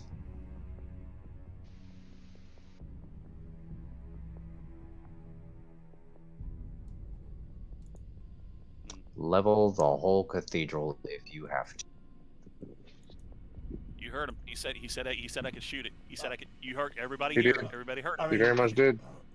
yeah, I mean, all right, yeah, cool, let's go. What are we waiting for? And I'm Because like, you're gonna want to go. You're gonna want to go to the church on the grounds.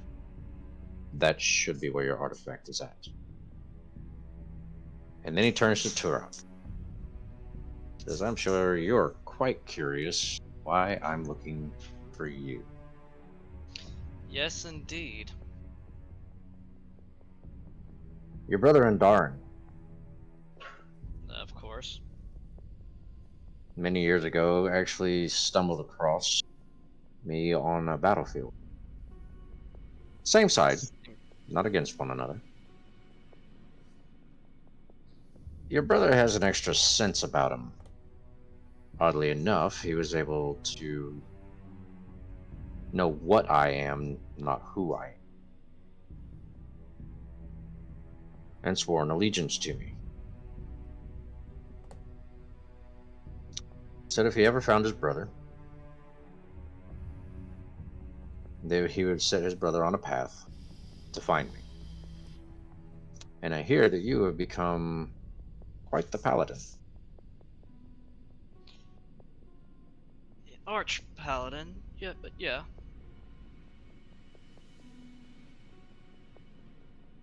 But it's funny, and Dard never mentioned you. He wasn't supposed to. He was simply supposed to set you on a path that was mine. Hmm. That being said, when you find the crown, do not let it go on Ventus's head.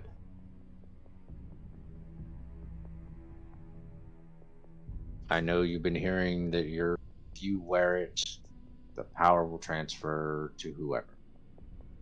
It won't. The reason they've been trying to take you out is because you wear it. It loses its power. It becomes nothing but steel. If I wear it. You The will whole world obliterate ends. this world. If I put that What if crown we on, put the it on- world ends. Yeah. But what if we put it on your twin's head? It will obliterate this world. I don't even want to touch it. So in other words, I need to put it on myself. Yes. If you would have said it will obliterate this world one more time, I would have laughed my ass off. Right. It will obliterate this world. What if I put it on? It will obliterate this world. I'm like, what about me? You will know the proper time to Sees put it on. Sees world, starts Well- sweating. I just hope it fits around my head. It'll fit. Oh yeah, it will. And wait a minute. So time out. I'm trying to remember here, but whenever we stopped Nino and he became the kid, didn't he have the crown on him? I could have swore he did. I thought we had that already, technically. Technically. He kept it with him. Y'all didn't take it from him. I thought we did. Nope. I thought that was the one thing that we did do. Y'all made an agreement with a half dragon to allow him to take the child and train him. Mm-hmm. They're protecting it. You know that you guys know that Carlos the Conqueror is looking for it. He's trying to get it back. So we were trying to keep it away from him, so he'd have Yeah. to literally leave the continent in order to be able to find, or leave the islands in order, and go to our continent in order to be able to find. Yeah, and you know Unless that they traveled here. right, and you know that you were sent here to get this artifact for some reason, but you didn't know what the purpose of the artifact was. You now know Mm-hmm. because it's going to be needed. Turok will know when to put it on when the time is correct. Right. And Turok, I will send that to you when the time to put it on is. Alright. But he continues on to tell you the next time you see your brother, be sure to tell him I said hello and thank you for his loyalty. One more question. Go ahead. Did you arm wrestle him? Bro, that is literally gonna be what I was gonna ask after the conversation. After we started walking away, I was gonna turn around and be like, "Hey, real quick, bro, you like He said- read my mind." He holds up the palms of his hands and you don't see any marks. And he goes, "How many scars does your brother have?" Son of a bitch, you're really one to beat him. Mm. Another question. When's the last time you had stone skin wine? I still have some left. From behind his chest plate, he pulls a bag that's hanging on a thick chain, and he uncorks it and takes a swig, and he goes, "Just now." Yeah. I pull up my jug. I like this Alright. guy. He's cool. We are going to take a quick 10-minute break, and then when we come back from the break, we will continue forward.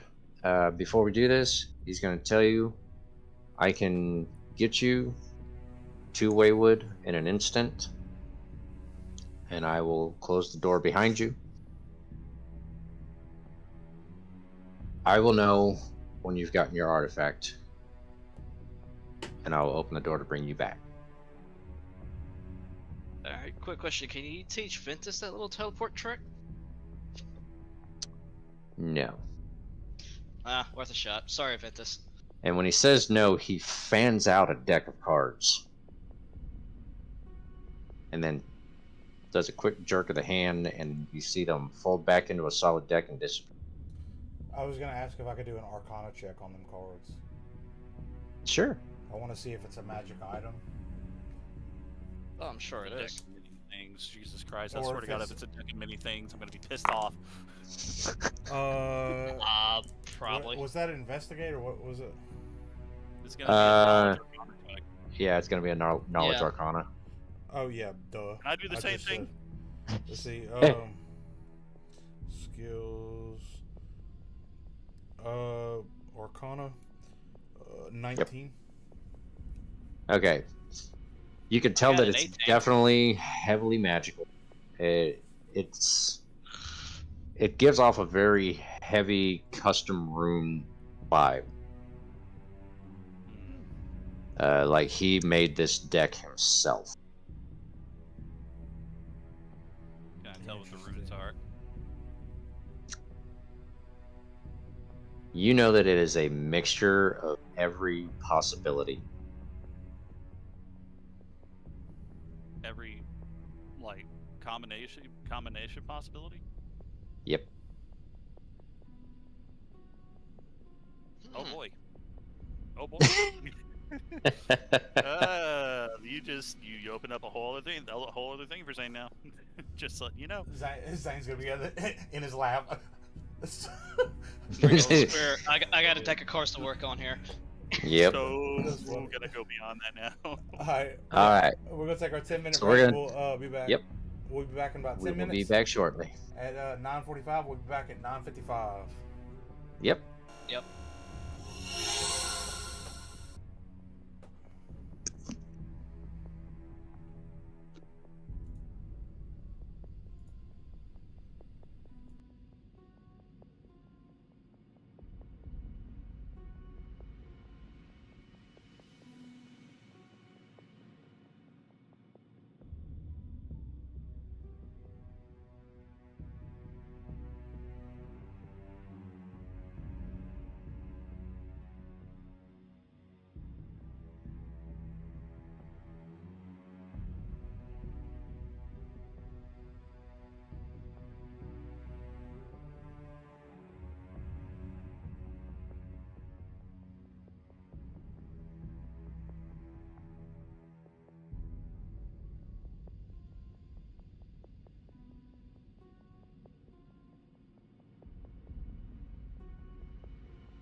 Alright, what's good, everybody? We back. We alive? I think so. Yep. I'm here. Bro, I had to. I told that dude I was telling y'all about before stream, the flat Earth guy. He commented. I was like, bro, love to see it. Y'all, I'd love to see the crazy ass theories y'all talk about it. I said I'm just here. I said I'll check it after I get done streaming. I'll just eat some popcorn. Bro told me, he said, you can't prove it. You can't do that. He egged me on, and that shit worked. I said, okay, and then I rolled my sleeves up, and I went through his comments on my break, and I said, and I counter argumented every single thing he said. It was like, oh, okay, yeah. Being stupid, bro. Oh man, you gotta love it. Bro, it felt so good, and then I said, I said, you wanted me to pull up? Well, I pulled up. Where you at? Right. Anyway, he ain't said nothing, but that's funny. Oh man. All right. So he told you he can get you guys where you need to go on Whitewood.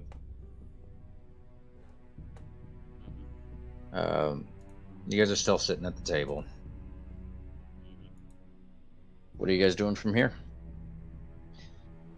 Obviously, we need to prepare if we're gonna go to this place. So I'd like the opportunity to, if you'll allow us some time, I'd like the opportunity to prepare for this.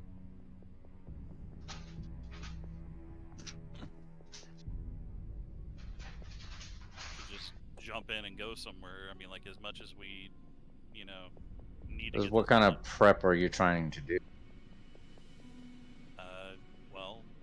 Need to make sure that we have plenty of healing items, things that can Food, combat water. against what you were talking about, like with vampires, undead.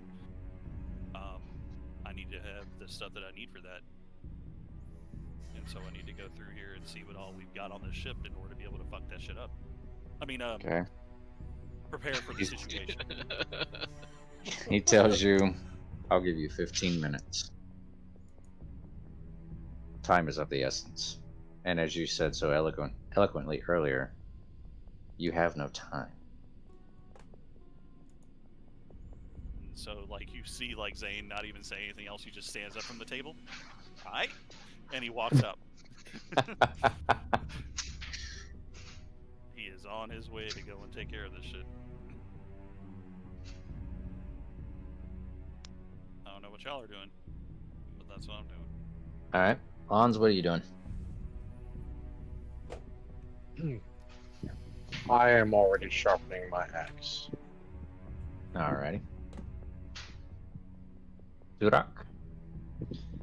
I'm heading to the bridge or communications to see if I can get in contact with the with my wife and let her know where we're going. Okay. Remember, both your wives are actually on the ship. Oh, they are? Oh, that must have slipped my mind. Okay. Alright, well, I'm going to try to find her and let her know. And see if she wants to come along or not. Okay. Well, when you find her, you tell her about everything, and she tells you, I'm here to help in whatever manner I can. However, I cannot interfere in your personal events. You can keep an eye on the ship for Zane.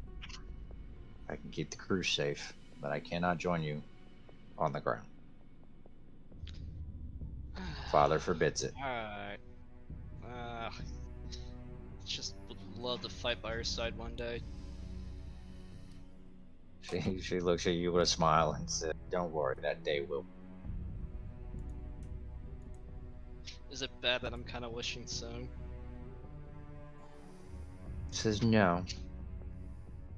I'm hoping soon as well. Alright.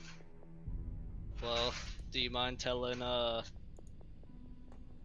Ashura where we're going as well, relay info to her? So I will definitely take care of that. Okay. Thanks, babe. He leans over and gives you a kiss on the cheek, slaps you on the ass, and walks out the room. Ooh.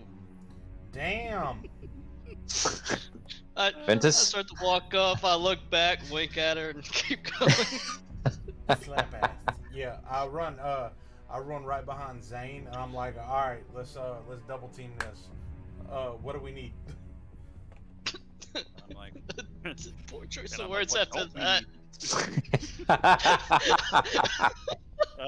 No, it wasn't. It was on purpose. I'm like, I'm gonna have to go to the lab. I need to make sure that we have plenty of things of holy water, and I need to make sure that we have torches and things of that nature. Anything that we have that can actually give us light. I need to make sure that we have. Garlic. I need to make sure I have my bullets. I need to make sure I have plenty of my bullets, and I'm also thinking about bringing along my new little invention, but I'm really not sure I should right now. Well, I could run to the kitchen and see if they have water. If you know somebody that blesses water. Actually, we should have some of the holy water in our inventory because we wanted to make sure we had some for the war chest. How long does it take to bless water? I don't have time to think about that. Let's go. You don't have enough time to get any holy water made. Yeah, I was like, how long does it not take? like that. No, I don't have time to think about it. I gotta go. Great thought, though. I'm not gonna lie, that was a great thought. I run to the kitchen and I pack some. I look to see if there's any food that I can pack, so I can pack a food sack, like food and water for each of us. Okay. Because I don't know how long we'll be gone. One of the kitchen staff is in there, and they're helping you load up some block rations. It's kind of like an elven ration. Just need a few bites out of it to take care of you pretty much for the day. He grabs a wrap and puts about 20 of them in a wrap, folds it up, ties it off, and sticks it in the bag for you. Awesome. Thank you. We appreciate it. And then reaches over and he grabs a bag of it's just a giant water skin full of water, and he grabs another one of wine and says, you never know when you're going to need it. Yeah, I appreciate that. That's good looking out, man. Alright, and Zane? appreciate it. Zane's in the lab. He is stocking up on his bullets, including his new wet bullets. They're fun. Okay. And I am going to check in with my teams, telling my research team to keep looking after the artifact that we already gathered, bringing them the other piece of the artifact that I have, and saying, figure out how those two fit, and then going to the other team that's currently working on the adaptations for the sprite. Okay. And checking in with them and telling them to keep doing what they're doing as far as making the apparatus less explodey. Then I'm going to go and check in with the inventory guys and see how many is it vials or is it bottles of the holy water that we have? Vials. Just vials? Okay. Yep. Okay. Then I'm going to check in with them and see how many vials of this holy water we have. Okay.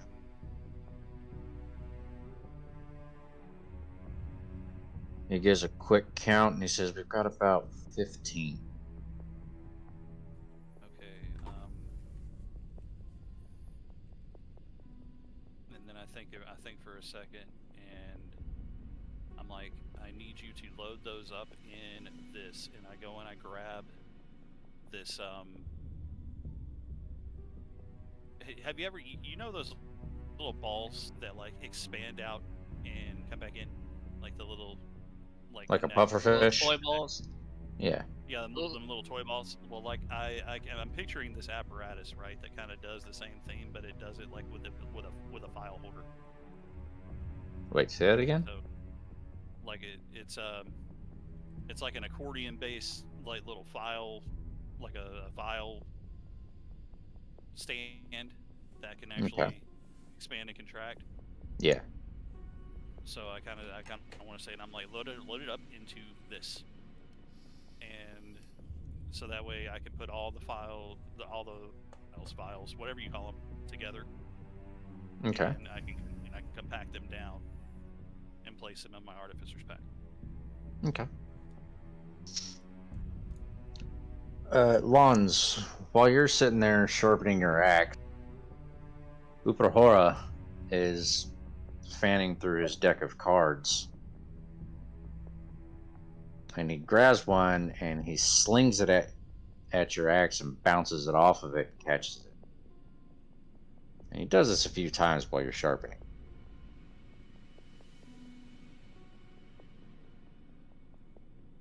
Can I ask why you're throwing cards? He goes, well, you're trying to sharpen it. I'm just helping. Roll me a perception check.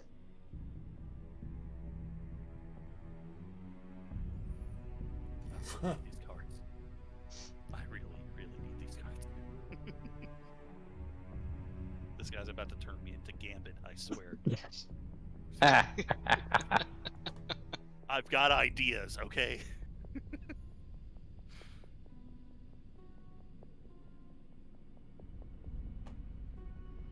We're going to do a pass of 16.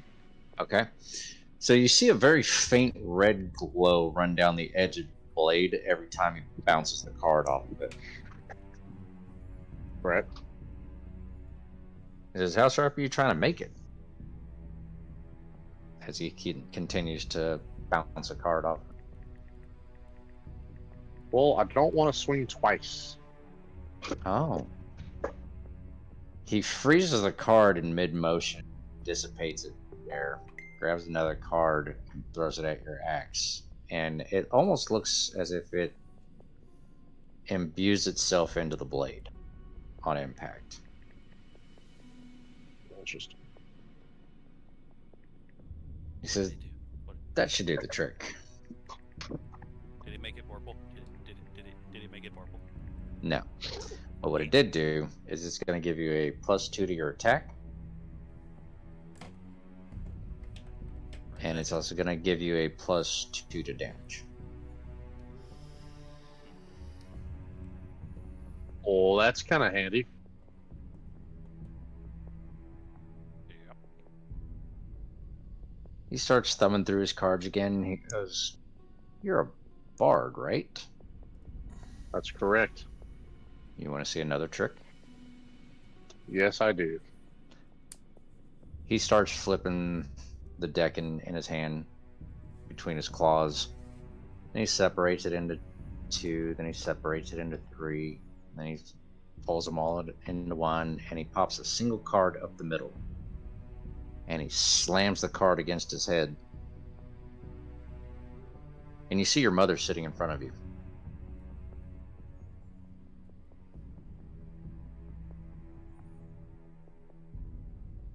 Out of nowhere. And she's staring at you in absolute confusion. And then she starts looking around the room. Where am I?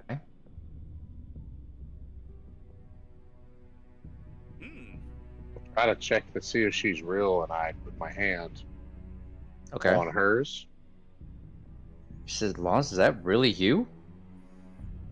Oh, it's definitely me. Just Oh. trying to figure out if this is the real you. Yeah, is it really you? Are you? I was- You? I was just in your sister's shop, putting up the inventory. And now I'm... Where am I? I don't know. I guess some asshole decided it was going to be better for you to be here than to do your job. So, surprise! Surprise Welcome to the indeed. guys ago. She gets up to start looking around and kind of see almost like a shudder. Like her in your vision looks like her whole body kind of shudders, and she's like, "Oh, this must be temporary. Where are you heading?" No, I would. I'll let your sister know that you're safe and where you're heading. Thanks, Mom. Thank whoever brought me here. And as she says Oh. that, she disappears, and he's sitting in front of you, flipping through his deck of cards again.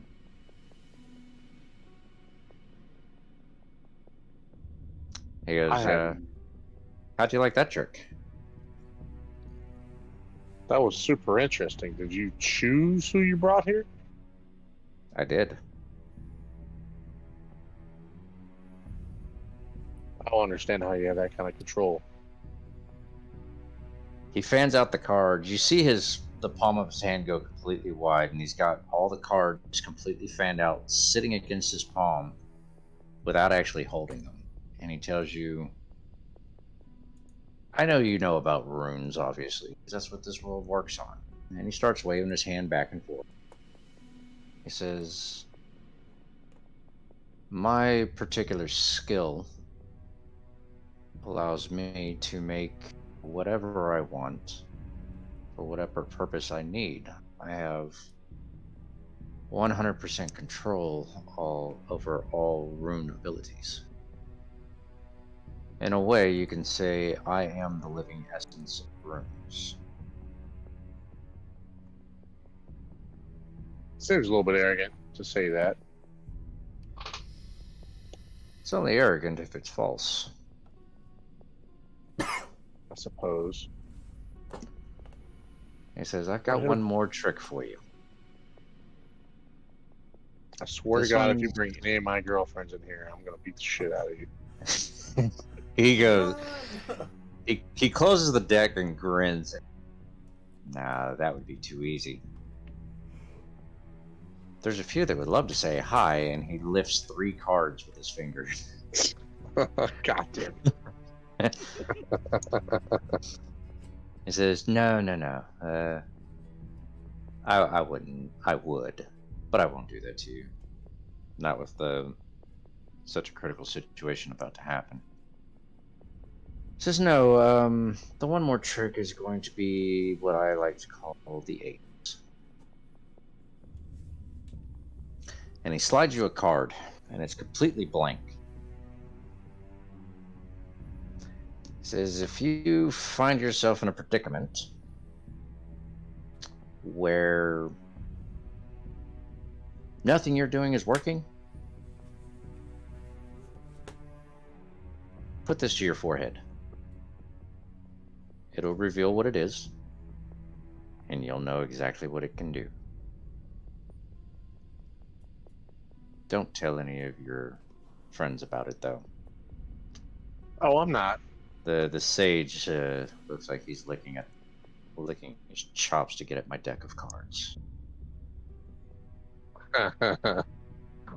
Yeah, his search for knowledge is kind of sexual in nature. I believe it. Fuck you. See? With that, he stands up and he says, "Time's up." And he slings a card off to the left, and a portal opens up.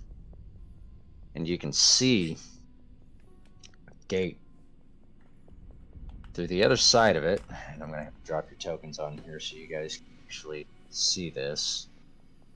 Make sure you refresh here in just a moment. I'll tell you when. All right, go ahead.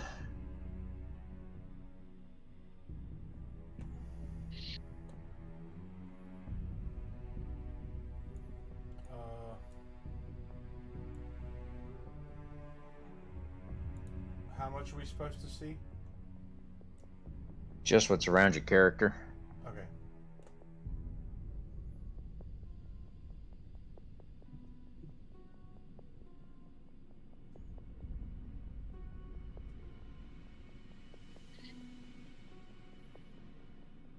So, in front of you, actually, this is what Lawns is seeing right now. You guys haven't seen this yet. You haven't gotten to the room.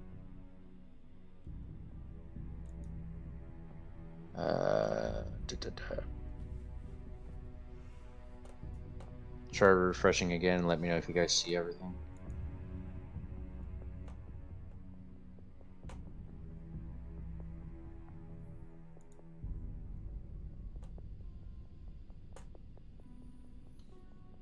I mean, I still see the same shit. Yeah, same thing. It's still black outside of your view. All right, give me just a second.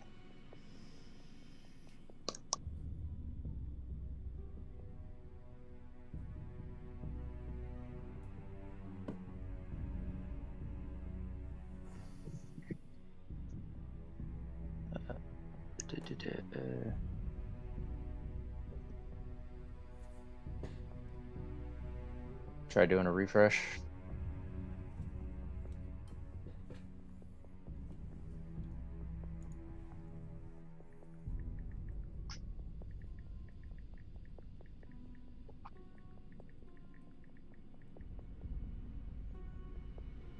So for those of you watching, this is the Foundry program. It's got some little tidbits that are a little difficult to work with on occasion. So bear with us.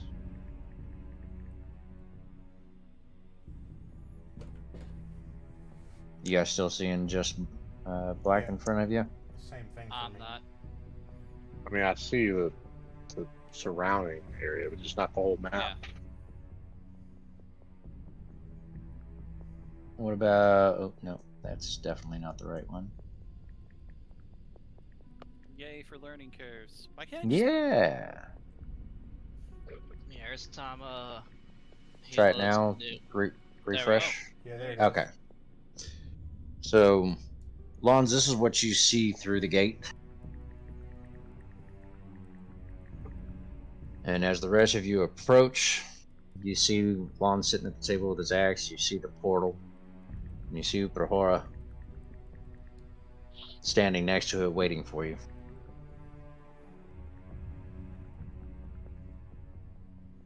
It says the time has come. Go find your next piece. Alright. I draw my spear, got my shield up, and I walk through.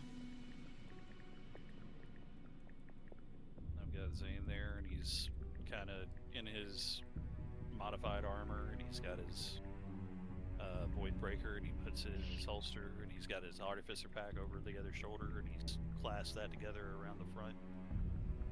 Alright. And he kind of looks at the portal, and he's just like, I've got to figure out how to make that work. And then you see him look at Uprahora, and he's like, thank you for your assistance. And he's I just hope you succeed. and I'm like, you're not the only one. And then I just kind of walk through the portal. Alright. Lawns, Turok, Ventus. I've already walked through. Alright, Ventus.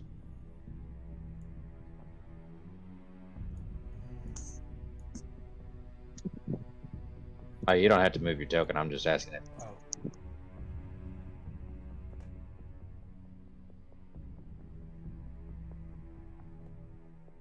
Do you walk through the portal?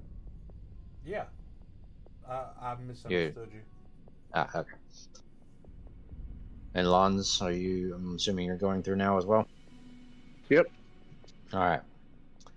So now that you guys are here, you recognize this, Lawns, from your visions.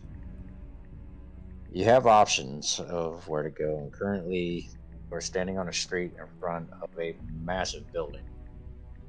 You can go left or you can go right.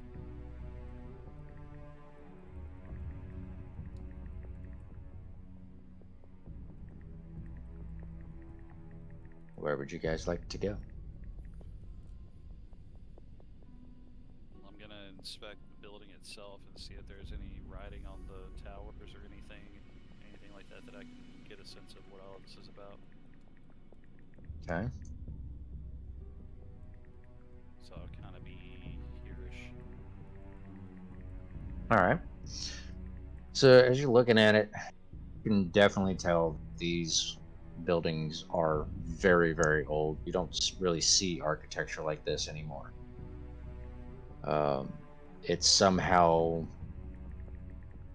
it looks as though it might predate any known designs. Yeah. The materials are not familiar to you.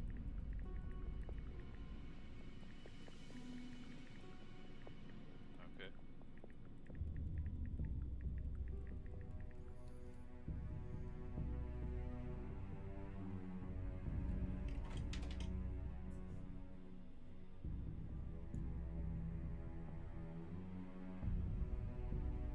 Nothing written down in any kind of language. No, there's no writings on the wall on this one. Okay. I'm like, well, guys, I guess. I mean, at least from everything that I'm seeing, this is literally prehistoric, as in this is before known history. This is wild. I'm just like awestruck at what we're seeing. Yeah. How did this place hold up? And I'm Give me- looking at the materials. So you know that these, like I said, you know these materials aren't of this world, but they have a familiarness to them from the knowledge scratching at the back of your head that this is probably materials from Oprahura's world. And you kind of assume that the only way this could have survived any kind of catastrophe is if it wasn't of this world.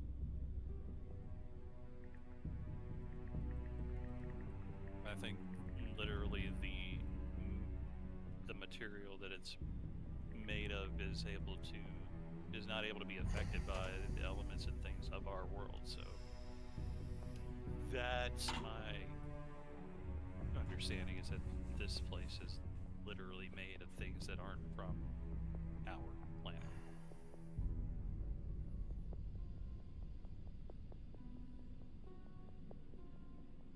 So will you guys be going up or will you be going down? Let's say hook a left. Look to the left, so you're going up. Yeah. Yeah, we're out of here. See me turning my token.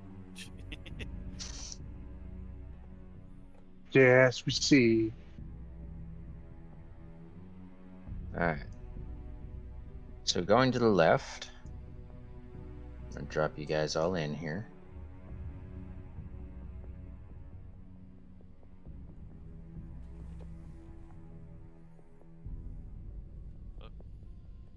Sorry, wrong person.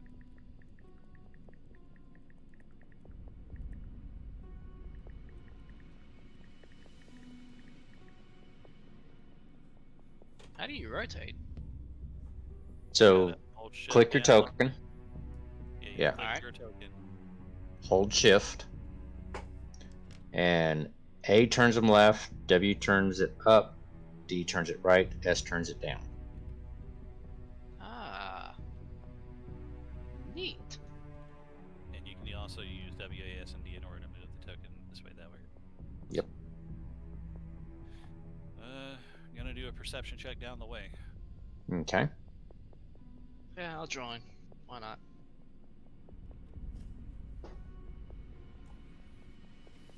Alright. 16. Okay, so as you're looking down through it, aside from lighting in the I got pictures, 27. 27, nice. You see that there's a glow coming from around the corner that is casting a shadow from something. You really can't tell what the shadow is, but it almost looks human-esque in appearance.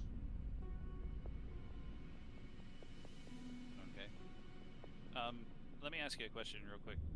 Mhm. Radiant damage does some damage to the undead, right? If Yes. I remember correctly. Okay.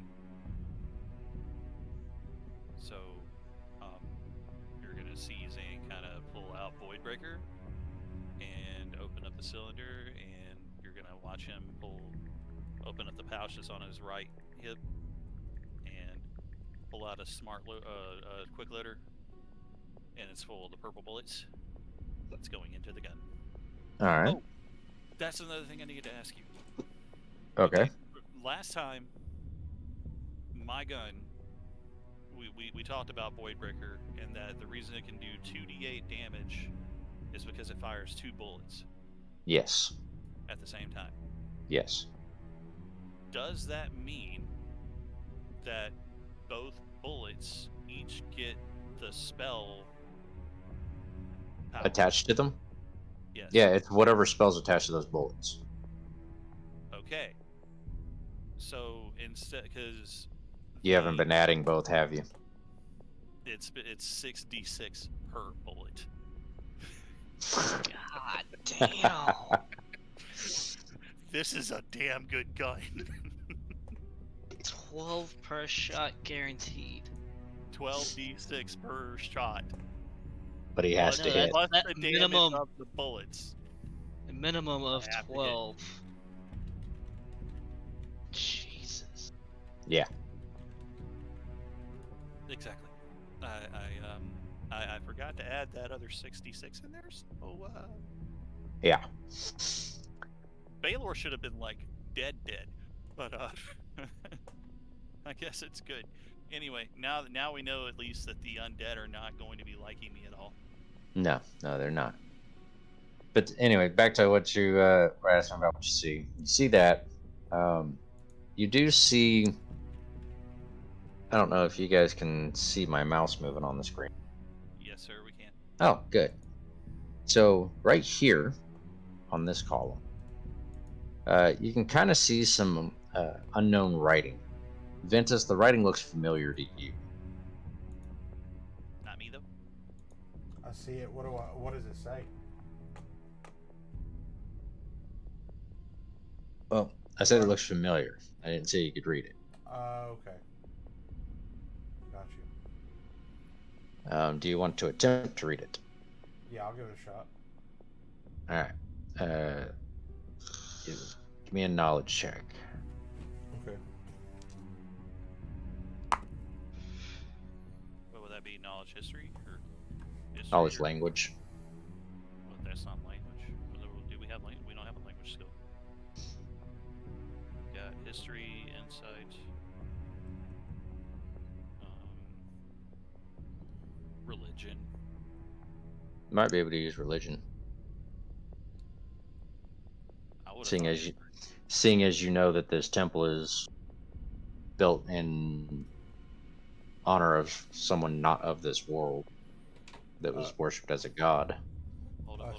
Your intelligence history check measures your ability to recall lore about historical events, legendary people, ancient kingdoms, past disputes, recent wars, and lost civilizations. Okay, that's history. What about religion? And religion measures your ability to recall lore about deities, rites and prayers, religious hierarchies, holy symbols, and the practices of secret cults. Okay, that's the one you're gonna need. Religion. Okay. Since it is a fucking cathedral, makes sense.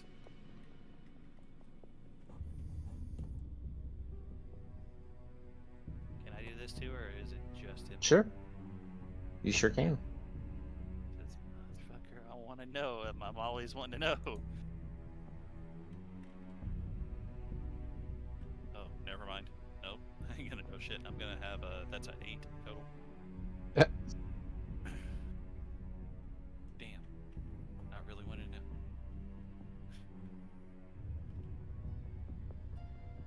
It's a little outside my wheelhouse.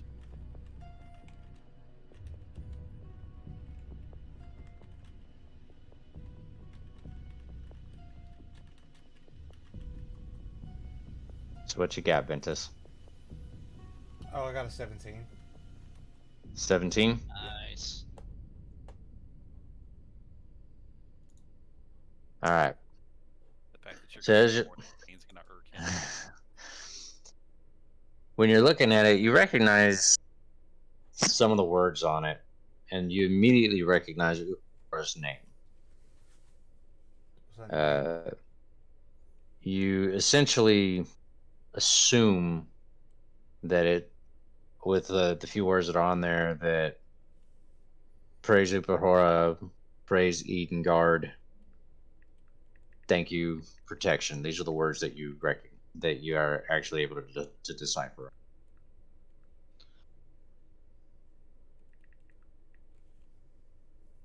So it says Edengard? You cut out a little bit on me.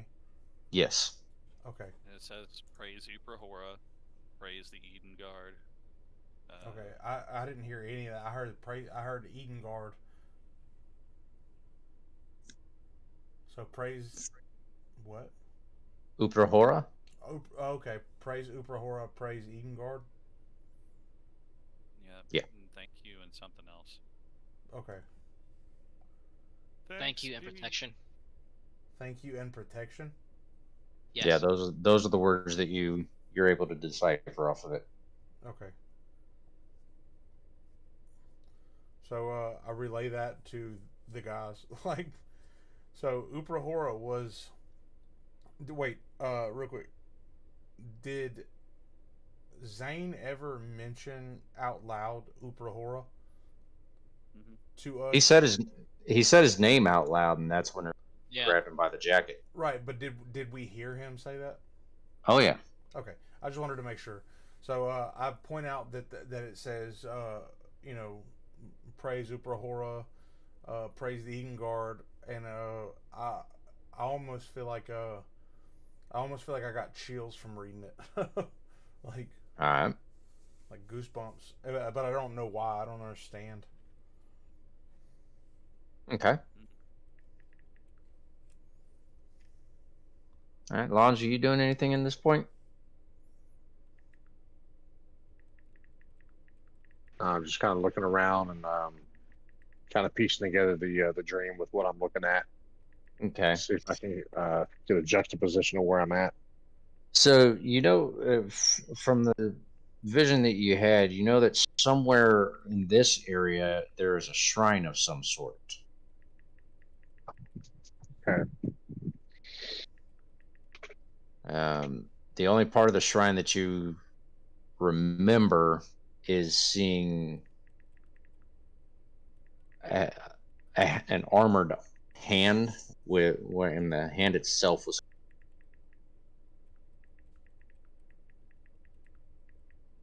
The hand itself was what? clawed. It had claws. Oh, buddy. That's not freaky. Could just be like a thing for Uprahora. Uprahora's dragonborn. They got claws.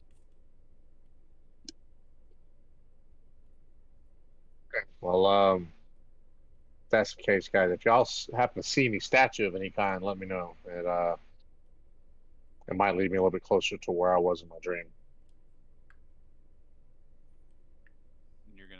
This is me, Zane, moving a little bit further down the way. Okay.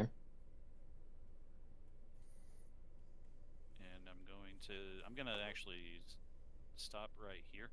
Okay. Here. And be facing that way. And looking at this door. Is that door lead anywhere? Okay. So when you look at it, it looks like the door has been permanently sealed.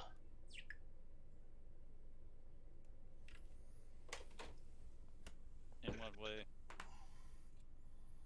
There's no handle on it. It almost looks petrified.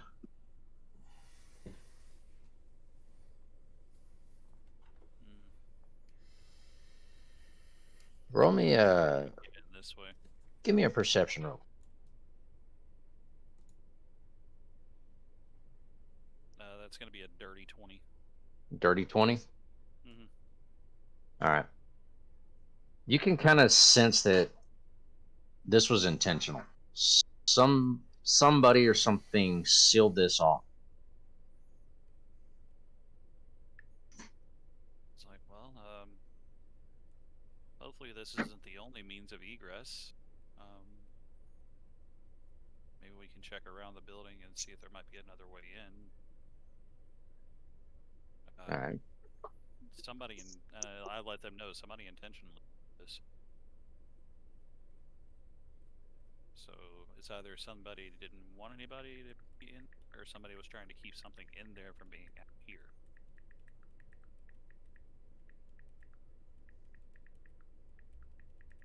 Do you guys want to bother with this story? You want to see if there's another way in?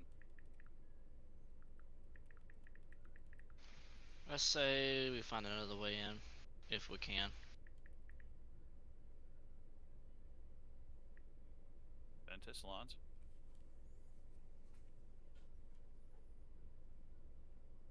Yeah, I I think we mean, should if go they further. sold it, it was for a reason.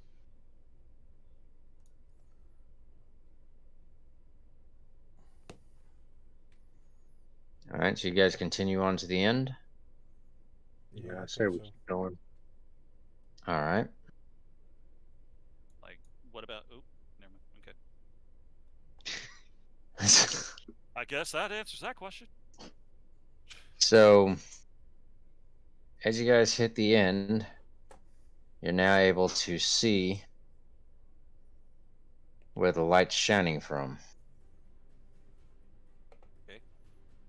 Ooh, shiny.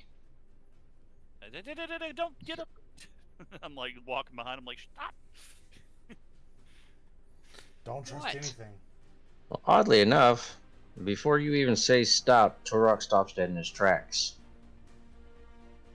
What you see is a statue of Uprahora lying on the hand that you see. You recognize, Lon. You recognize it as Uprahora, and you realize that the statue that you saw in your vision, the hand that you saw, was his, and his statue is actually laying on the ground. And in the other part of the statue, you see him.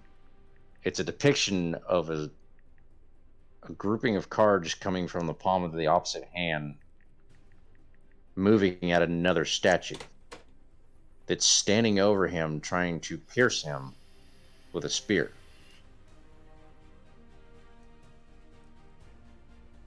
The appearance of the other statue looks a lot like a Warforged.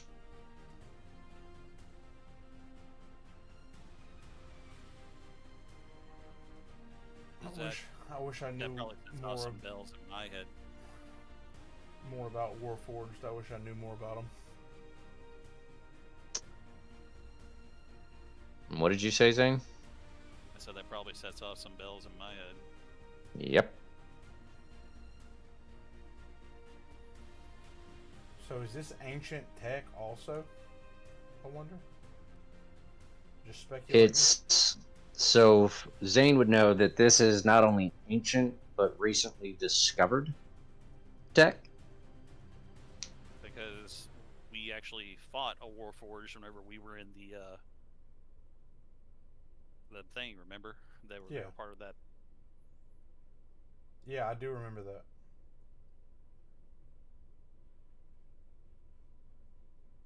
The thing, the battle that I couldn't use my gun in. Yeah. Yeah. So, Zane, did you want to get a closer look at it? Yeah, I do. I do. All right. So, move right up here. And I'm gonna check. First, I'm gonna do a perception check to make sure there's no runes or anything on the ground that are gonna go off. Okay. Give me your perception. Could you have been more dumb? Probably. Pass the perception instead. Yeah. No. Fuck. Okay. 11. Well, lucky for you, there's nothing on the ground. Okay. This is simply a memorial site. Okay. No traps have been set. Nothing ominous aside from the fact that there's a war was trying to kill Ugrahara in this statue. Right. And what about that spear itself? Does that spear look familiar to me? Matter of fact, it does. Oh no. Looks an awful lot like the one that you've been playing around. Oh no. So the warrior that I actually came across might have been one of the same guys. This is perfect. Now roll me an inspection. Investigation? Yep.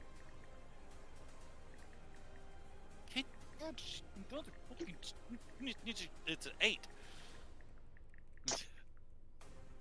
I'm actually kind of glad you rolled low, because Oh, that gives me something that I was hoping I'd get to do. great. The three of you see Zane reach up and grab his head as he drops to his knees. Zane, when you grab your head, you have this intense feeling come, and a vision comes in front of you. And in front of you is an ancient warforged. And it's looking directly at you. It almost feels like you're actually there. In front of you is a chess set. And he moves a piece. And he says, "Time will tell, but it's your move." And he waves his hand. And the vision goes away.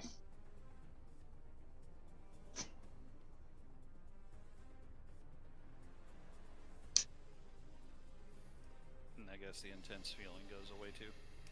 The intensity's still there, because now in your head is a flood of knowledge.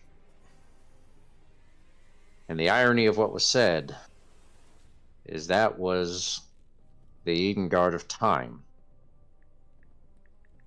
Oh, making no. the first move on a chess set and challenging you. Gura is the shadow of games.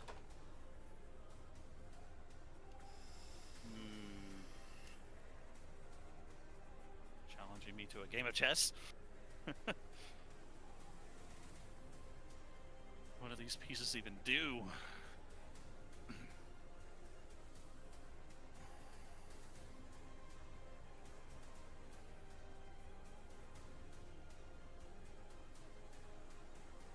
Now with that, you look at the statue again. Yes. It's him. It's who? So the Eden Guard fighting. Uprahora. Oh He's shit. fighting Uprahora.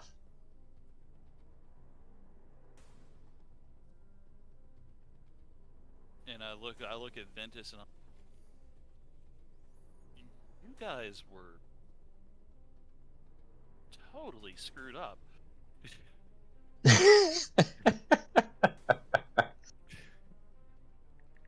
Do you want to try to do a knowledge check to see if you get any more memories?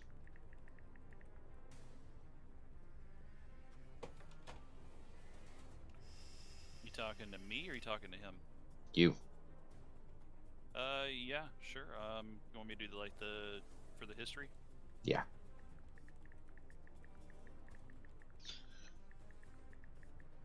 If this thing doesn't stop, it's a 13. That'd be enough. Okay. So you get a glimpse of Uprahora and Time arguing with each other. Does the name for the Time Lord? I'm gonna call him the Time Lord until. Not yet. Okay, not okay. But you what see about him turn. You see him turn his back to, and Uprahora aggressively reaches over and grabs him by the shoulder, and he immediately throws an elbow in his chest, knocking him down, and aims the spear.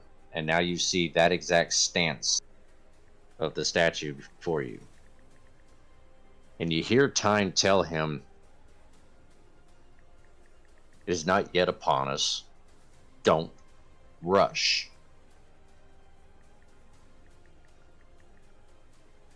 And you hear Uprahora say, if we don't find him, all is lost.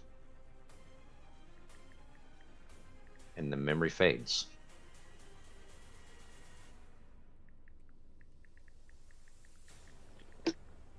Zane, you with us, buddy? Zane's just gonna kind of be. He's definitely gonna have a cold sweat, and he's just gonna be like, "I'm right there. I know it." Yeah, you're right in front of the statue. And then I kind of shake for a second, and I look back at you guys, and I'm like, "No."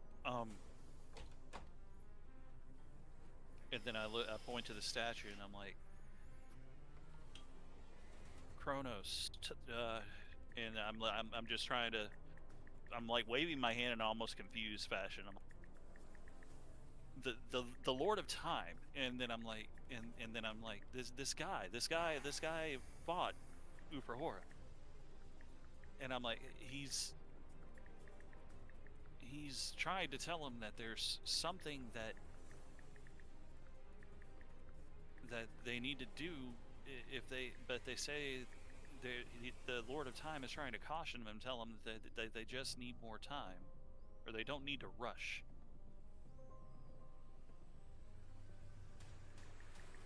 And all that Uprahora says is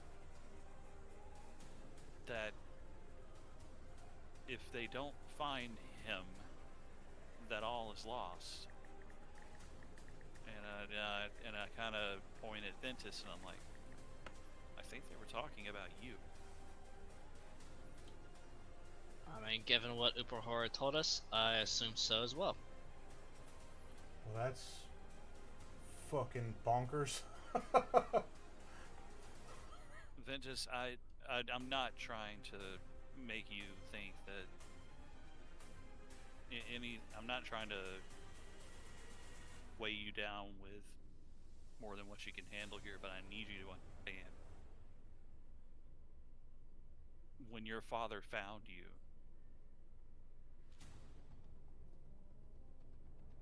I think that he might have found one of this world's Eden Guard. And I think that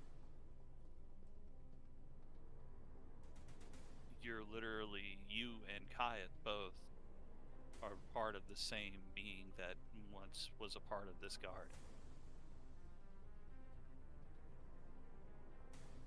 So that's a depiction of what Caius and I were before? No. Uprahora and the Lord of Time are depicted here. Okay. And who's the third statue? Is there a third statue there? Or is that just part of this thing? That third statue? Wait, are you talking about the top side, bottom, middle? Right there, top side? Yeah. That's a it's like a pedestal for a book. It's a pedestal for a book. And the book is there, gone. The book is there. It's carved, but there's nothing carved into the book. It's blank. I want to take a closer look at that. Okay. Because why include it if it can't be blank? No, I mean, I guess it would be, it could just be symbolic, but I want to make sure that it's just symbolic. So I'm gonna be like looking at that book really closely, seeing if I can maybe I want to reach my left hand out to it, and I want to use my magical energy, and I want to try and infuse the book with my magical energy. Okay. And see if that does anything.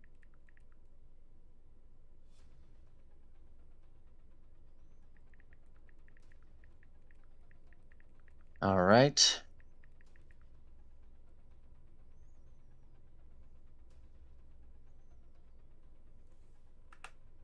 Just a a little bit, not like everything. I'm not trying to overload. Yeah. As you do that, that's perfect. Oh, this is perfect. Okay, I like perfection. Perfection works. What? You see 3 names vaguely appear, almost runically, not etched, just kind of floating above the page. You see Bronius, Alistair, and Pharamond. I've got to write this shit down. Hold on.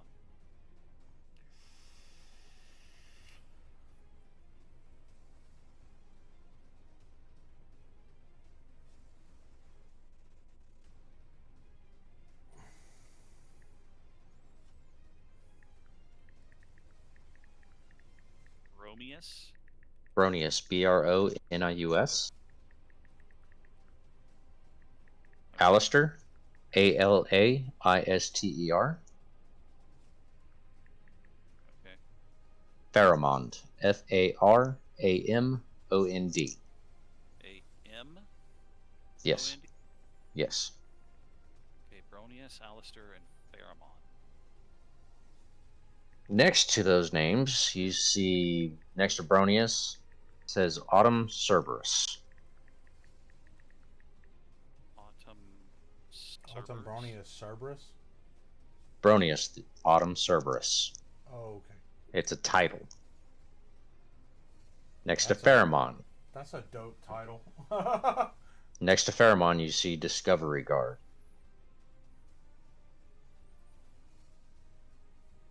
And next to Alistair, you see Riches Warden. Riches? Or like R-I-C-H-E-S or R-I-C-H? Plural. Plural. Riches Warden.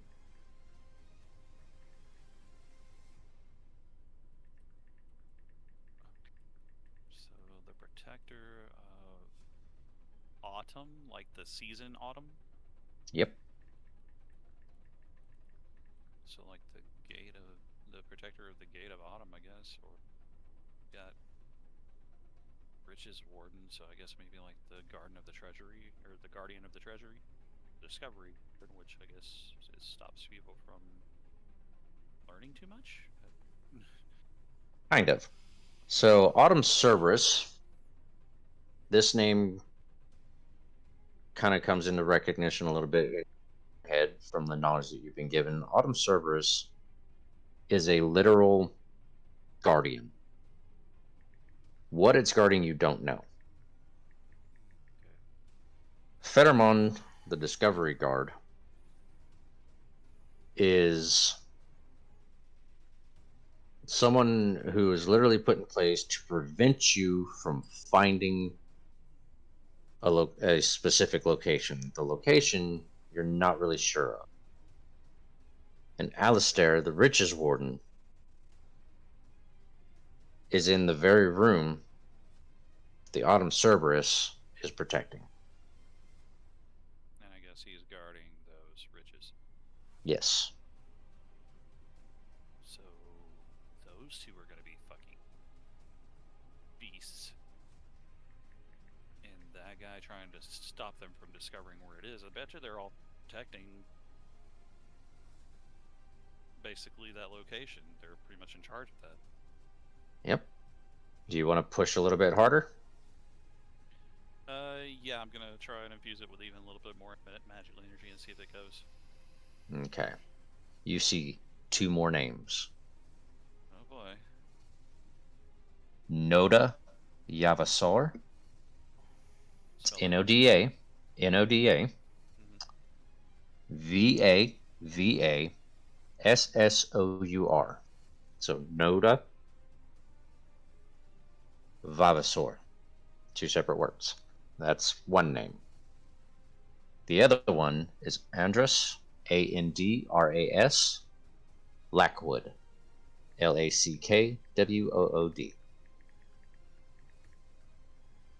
Okay. No knowledge comes to you from those names.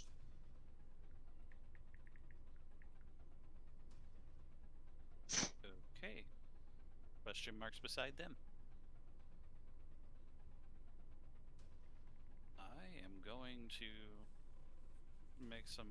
So, I'm assuming that those first three names are basically coming to my mind, and I know the titles and everything they're about, and that means that they're names of the Eden Guard that I've remembered, Yep. or Yes. While you're having this memory, I need everybody else to give me a perception All to right. see if they notice.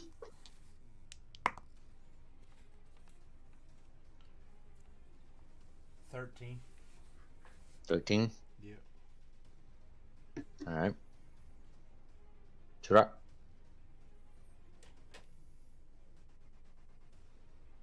15. All right. And Lons. I got a 10. 10. And just enough. You hear from behind you. I see you found the statue. And the voice that you recognize is Uprahora.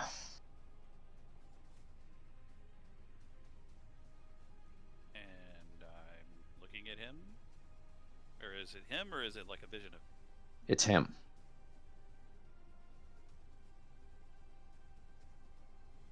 Uprahora proceeds to move towards you. And he reaches the top step and he says, I see you have found the statue that, in my mind, is a sour memory. It shows my greatest weak point ever.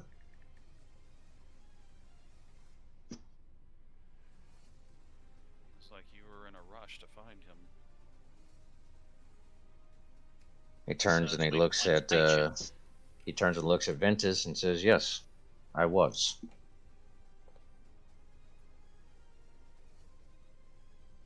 And it's like, and then I sit there and I think about it. I'm like, and the Lord of Time was urging you not to rush. Yes, and I'm glad he didn't.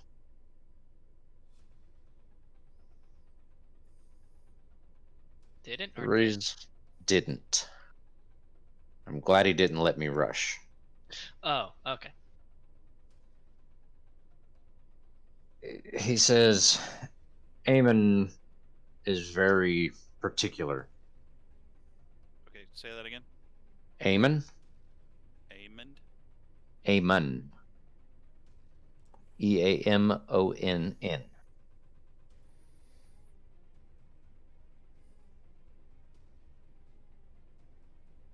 I see. He's very particular about when events unfold, and even when time is a necessity and of the essence, he refuses to let anybody rush it. Just seems like he's got all the time in the world, doesn't he? He has all the time in the world. He is time itself.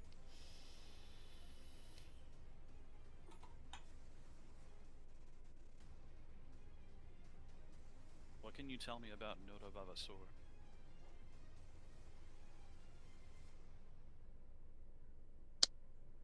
Note of Avasor. And Noda is a very talented necromancer. And if that name is on that book, he's probably here. would explain the undead. What was the other name? Andrus. Blackwood. A rogue and a thief. That means he's been through here too. Says, do me a favor, and whatever you did to see what's on that book, push a little bit harder and tell me what other names pop up.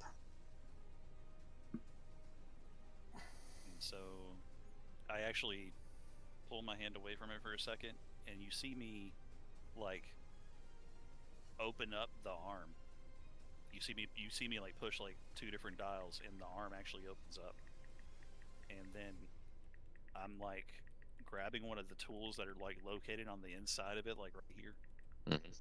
and I just start making a couple of adjustments real quick, and if anybody's able to detect magical, like they'll literally be able to feel like the arm itself is becoming like more charged with the magical essence. I'm not supposed to do this unless I absolutely need to, but and then I put the tool back in and I close it back up, and you see me put my hand on it,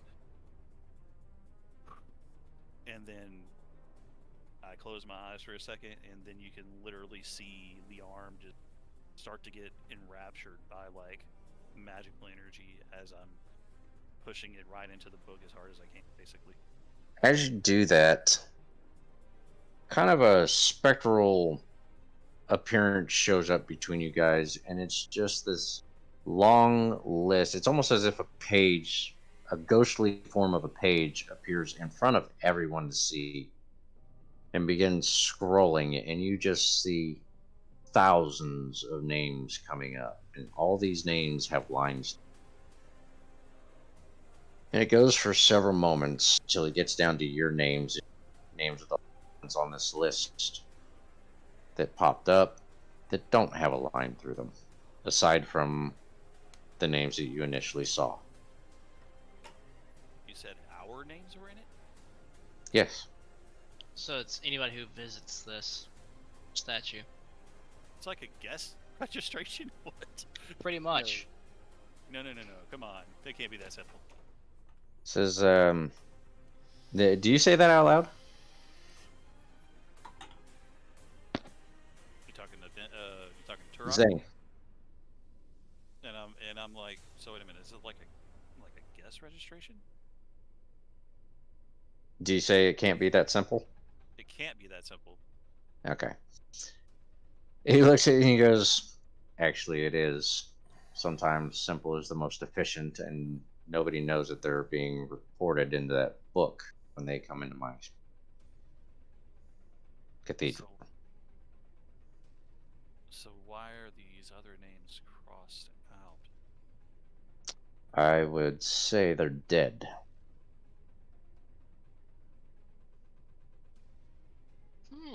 And I mean, are the names still like? Can I like scroll back through them? Mm-hmm. So I'm gonna go back through them, and I'm looking at literally all of these crossed out. All of them, except for the ones you initially saw in your names.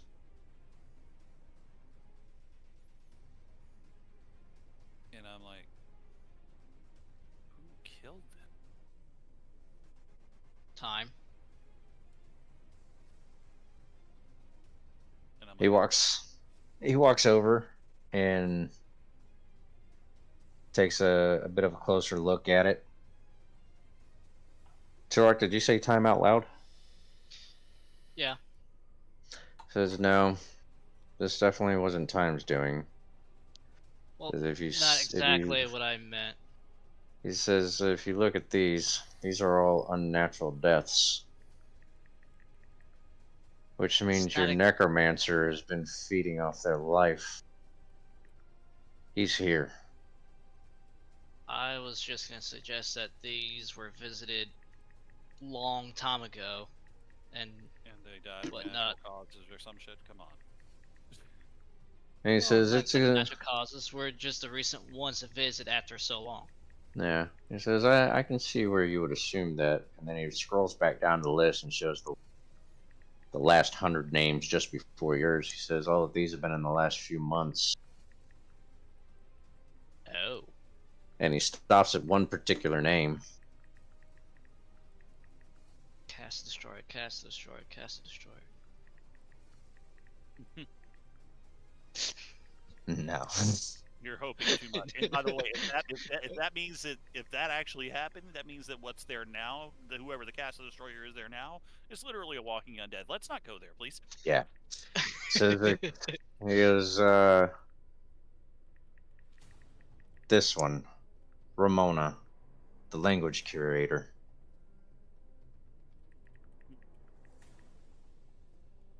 She was way too young to have died by a natural cause.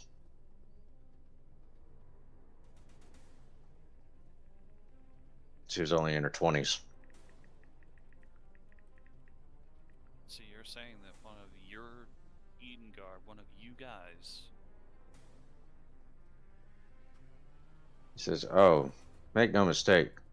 Those two are not Edengard. Noda and Andrews aren't? They're not Edengard.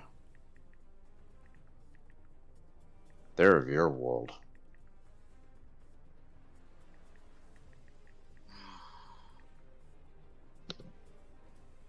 Says, "I will leave you to it. You must find him post haste. If you don't find him, you'll never get your relic. Good luck. And I'll see you when you're finished." And he blinks away. And this is where we will end it tonight. Sounds good. Appreciate everybody tuning in tonight. Thanks for cliffhangers. Yeah, what a way to just say shit and dip. Right. But I guess we'll be calling it a night, and we'll see y'all next Wednesday. Yes, sir. Lons, you got anything special going on this week with your streams? No, we won't be doing Thorough Hands, the semifinals, until next Saturday, which will be the Next Saturday? Okay. 2nd of September. It's always going to be the first Saturday of a month. Alrighty. So for those of you that are watching tonight, September 6th is my birthday. yeah, I guess you're gonna have to go and at least watch Hey, you're the going to have to come tournament. celebrate. So for What do we those of drink? you watching, make sure to catch Go Hex's Gaming, I believe is what it is. That's the Make one. sure you catch Go Hex's Gaming in a couple of that. Lawns. Ventus, aka Hololock. You got any specials coming up this week? No, I'm just trying to make it through. I'm just trying to live. It's work has been Ditto. killing me. I think that's all of us. So, like I know. I'm dying right now. Yeah. Like I'm dead, but We I we do- feel you. I do plan on streaming Baldur's Gate 3 whenever it comes out on PS5. Alrighty. So And I Last do night. know that tomorrow night, NK Corvus, aka Zane, will be doing his stream tomorrow night. So you guys make sure to watch him at 8 p.m. Playing some more Doom Eternal. This Saturday, make sure to check out our YouTube channel. We got a videos that just went up for the podcast that you guys can check out, and we'll be working on some new content for you. That'll be going up in a couple of weeks. sounds good. Well, I appreciate everybody for Any idea what we're playing for Friday? Not yet, but I will post that up tomorrow. I should totally Okay. play Texas Chainsaw Massacre, bro. We might do that if it's cross compatible with PC. It is. It is. It's all crossplay. Well, then we're gonna have to get a hold of Bacon Strips and let him know. So yeah, Friday night. It looks like we're doing Texas Chainsaw Massacre. It's gonna be horrible. I mean, great. It's gonna be great. It's gonna be horribly great. Very, yeah. Greatly horrible. If you guys get a chance and you're free Friday night, jump into the chat and join us that night. We'd love to have Go Hex and Hololog bullshitting with us during that stream. 8 to 11. I'll have to check it out, brother. Alrighty. Anyways, love y'all. I hope y'all have a good night, and I'll see y'all next week. Mañana. Bye bye. And yada.